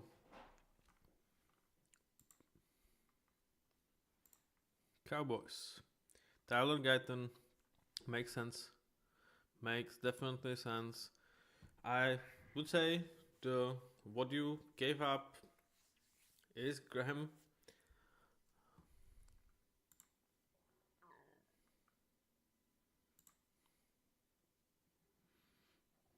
You've sacrificed essentially Graham Barton to give Tyler Guyton, and you get an extra pick for it. Is it worth?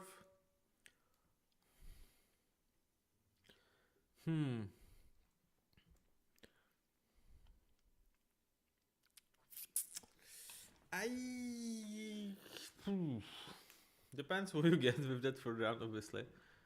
As of right now, I think it's kind of 50-50 to me. I would rather have Barton and not a third round pick, but I don't feel like it's much more of a preferred choice of mine, not necessarily the biggest value thing. So I don't hate this pick. Who is on the board right now? Ravens on the board. And like we predicted for the Cardinals, who are picking in 5 picks, there is still those 3 cornerbacks who I like that Darius Robinson pick more, because it really makes sense, though Jazar Newton to me is much better pick. So Tyler Guyton to me is kind of like a B to B minus pick. I like that you are this O-line, but I feel like he is a drop from what you have in Graham Barton. So, and why I'm saying like it's preferred choice, because you will get a value with that 75th pick, so or 73rd or whatever it was. So those 2 guys combined compared to Barton, as of the selection itself.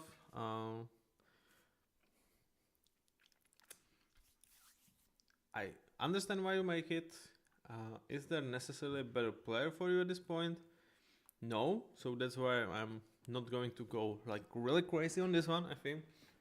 But that's where the trading down really, you knew this was going to happen. So in a way, you deserve this, because you knew that this pick is not going to be as good.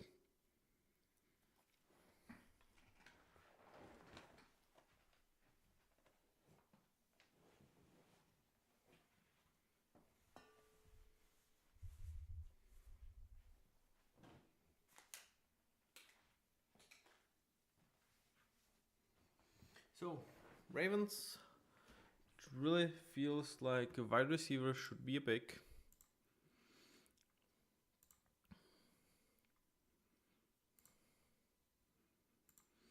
Or who else could be? So you really need someone next to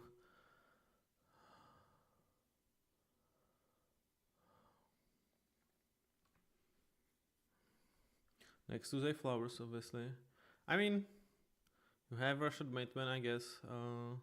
The O-line is sneakily a big need for you, but without Tyler Guyton, you are not taking a lineman here.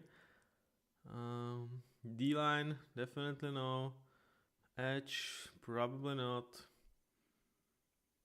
Marlon Humphrey, that secondary could use another pick. So Cooper DeJean as of right now, is a steal, is a position of need. So Cooper DeJean feels like really good pick.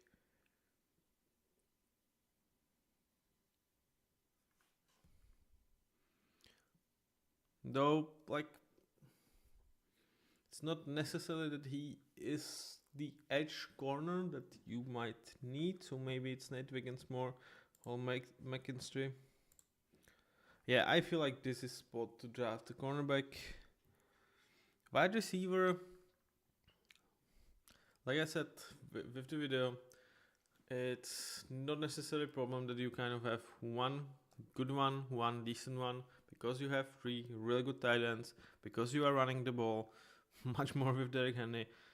The offensive line is an issue, but I don't feel like there's anyone. Okay, Nate Wiggins, really good pick in my opinion.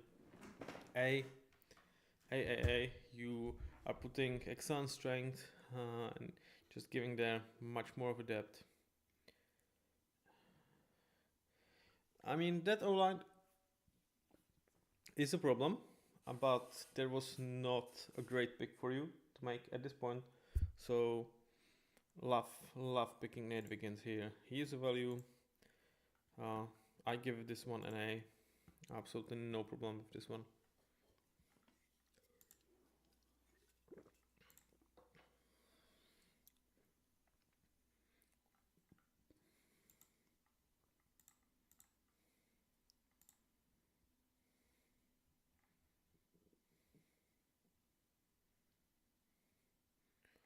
Nate, really junior player.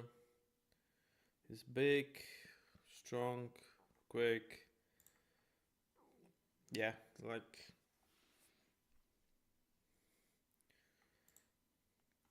with Cooper DeJean, it's much more that he is slightly more like Kyle Hamilton in his role, so it's a bit of a problem. Why are you not picking him? But Nate Wiggins absolutely makes sense here. Good pick. Definitely makes sense. Like this one. That secondary is scary right now. And now San Francisco is on the board. And with San Fran, it's like, will we get a normal pick for them? Okay. So you are not picking a corner, right? You have Diamond Lenoir, you have Chadavius Ward, so you are not picking corner. You have Embry Thomas, you are not picking corner. Jazan Newton, you have Javon Cargill. You let go Armstead, but you brought several players for the D-line, so I think Jazan Newton would make sense if you have not brought Gross Matos and all the other guys that, I don't know, some of them you really should have not brought, but okay.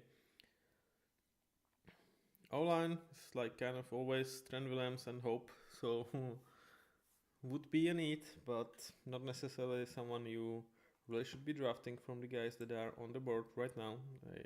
All of them would pretty much be a reach. Wide receiver, like, okay, who are you actually picking right now? Who are you picking if you are friends and friend? Because Debo, Ayuk, Jennings, Little, Kittle, Latu, CMC. It's really, like, I hate this board for San Fran actually. Like, it really did not play the way you would hope, I think. I mean, do you just pick Cooper DeJean, right? Do you just, you know?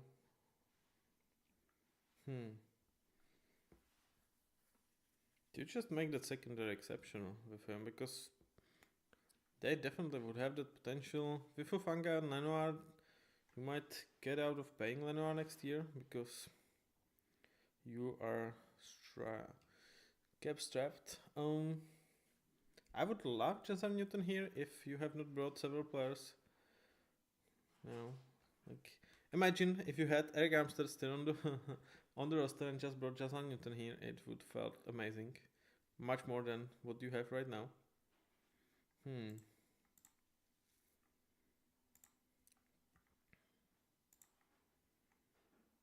So Leonard Floyd, okay. Yeturgos Matos, not really.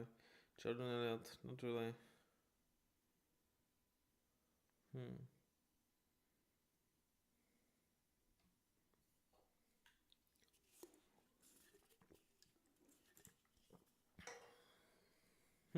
Very interesting situation, to truth to be told.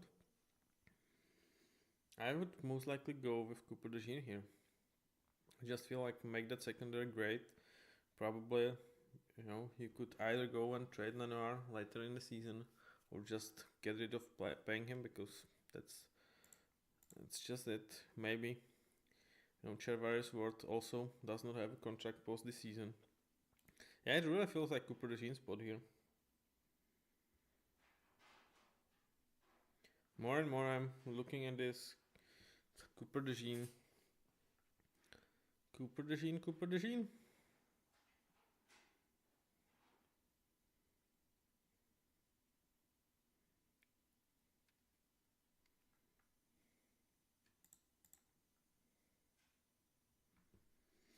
So, will I be surprised?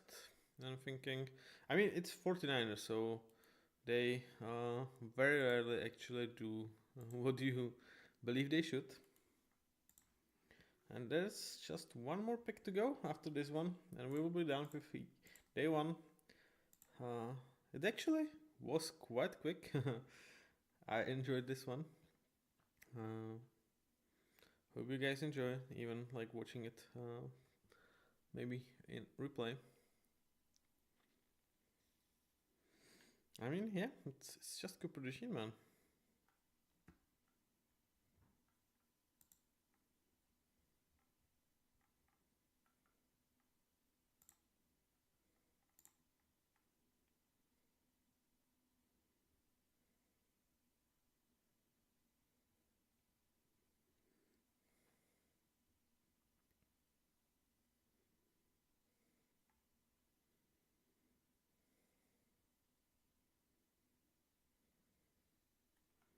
Hey, it has to be corner.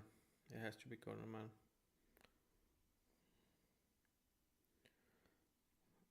Wide receiver does not make sense in my opinion. You will try to figure things out even if you let him go. You have Debo, you have Jennings, you have CMC, you have Kittle. You hope with Latu. No, it's just not. There's still some veteran options that you can bring that would really love to play here because of a chance. Yeah, it just feels like a corner to me. Or you can reach for an O-lineman, but it's a massive reach, right? Like, the best tackle is Blake Fisher, based on these guys, or Kings. I think Kings is Satumal, maybe. Guard, Christian Hayes. Okay, Jackson Powers Johnson. Alright, I kind of forgot about him because they have him really low on this board. So Jackson Powers Johnson. Okay, it's Ricky Purcell.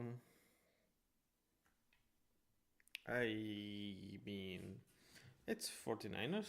Should I be surprised? No, I'm not surprised. I don't like their draft picks for several years, especially their like high pick draft picks. It's not like Ricky Purcell is a bad player. It's not necessarily like he is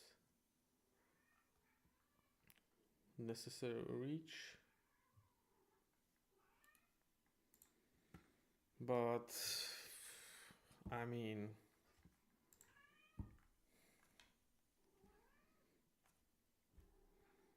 so are you signaling to the world that you are trading Brandon Ayuk? What you are trading him for? Because this like giving him up for first round is essentially gone with this year. And okay, so Carolina just went one spot up, so Buffalo is actually not going to pick in this round. All right, so Panthers, what are you doing?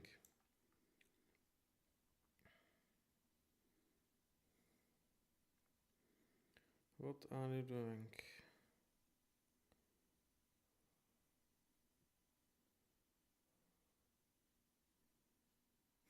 What are you actually doing, man?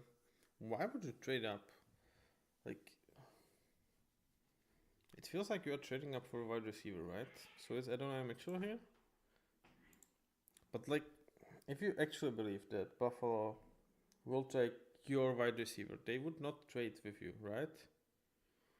Oh, I don't know. and they are getting what 141 pick for 200. So yeah, actually that's not a small price, man. That's not a small price. So it would be like you really believe that you are getting. So let's talk about this strategy from Buffalo. They're accumulating picks, trying to get a better one. Not necessarily accumulating, but they are getting favorable spots. Not against it. I'm just against it with the Chiefs because you just hate it to give Chiefs most likely their guy for the future. But overall, this strategy I am not against. They have some holes. Maybe getting more premium later round picks can fill them better. So no worries for the Buffalo. It's just the fact that you are trading with the Chiefs yet again, potentially like it's like 7 years later or 6 years later, giving them another potential star player just to pair with Pat Mahomes, who you gave to them all those years back. So what is Carolina going to do? I mean, it just feels like if they are trading up, they have to take wide receiver, right? Because the Buffalo is not taking corner, right? Pretty much they are not taking defensive tackle. So if you feel like you had really a huge need to trade up, it has to be for wide receiver, and you have to have one of these guys really higher on the board, and you were like scared that Buffalo is going to pick them up. So it needs to be wide receiver. It needs to be wide receiver. Not actually like hating this. I thought that with Deontay Johnson and Adam Thielen, you have experienced guy. With Mingo and Marshall, you have a future. But why not add another one into the mix? Like just see what sticks. Give Bryce Young another help. Fair point. Anything else than a wide receiver is gonna shock me. Anything else would shock me. Because I would not understand why you had the need to draft up. And the fact that Cooper DeJean is still on the board is just ridiculous, and he's going to go past first round, most likely. I mean, he would not be a bad pick here, necessarily, I think. But if they draft up to get Cooper DeJean, I would freaking hate that move, because there is no way Buffalo picks Cooper DeJean. Like, their cornerbacks, despite letting go Tre'Davious White, are set up, right? There's no need to do this. So, who will they pick? What will we end this stream on?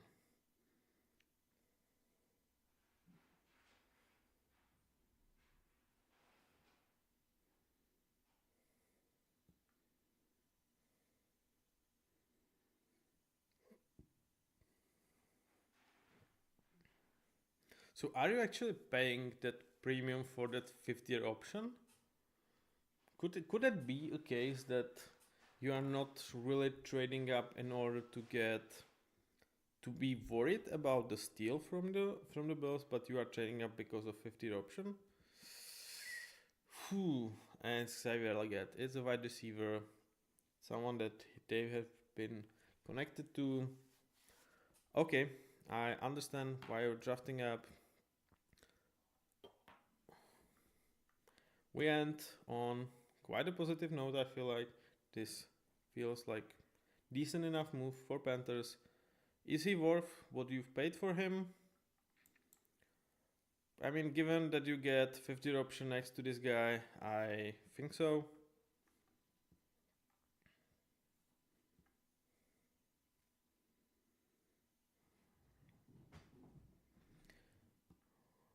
He comes obviously from South Carolina. He just, like this move. Like this move.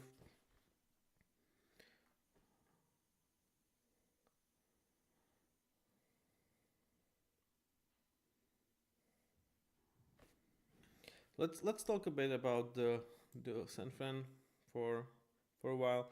For Ricky Pearsall, again, I feel like he could be a valuable player for them, but I'm not sure what's going to happen with Brandon out there. If you kind of force him to play like on 50 option.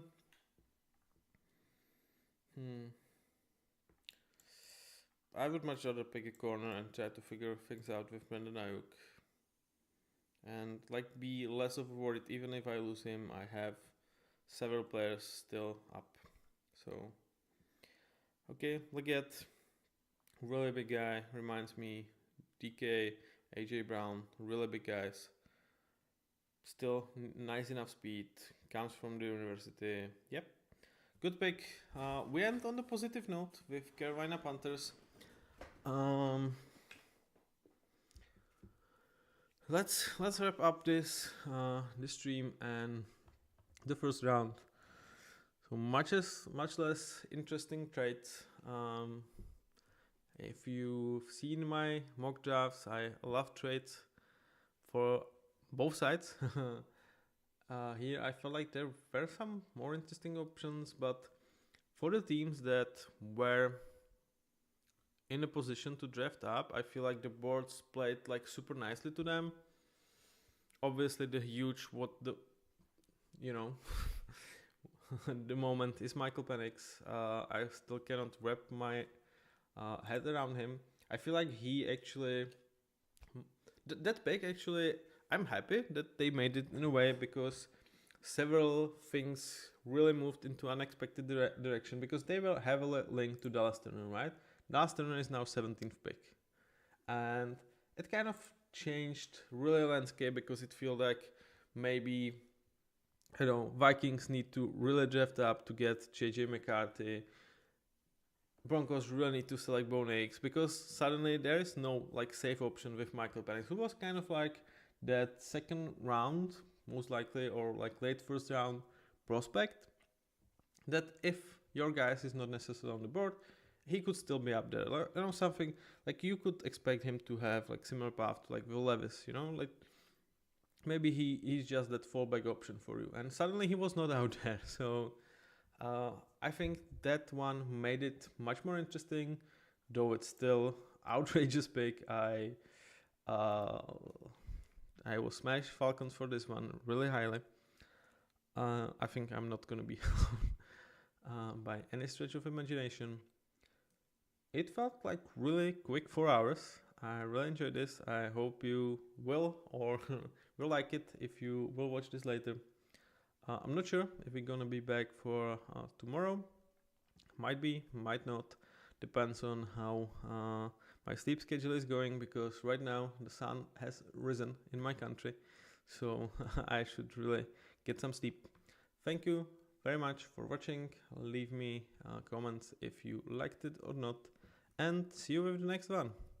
Road to Super Bowl episode 33, NFL draft, day 1, round 1, with huge picks, huge surprises. It was all there. Thank you. Bye bye.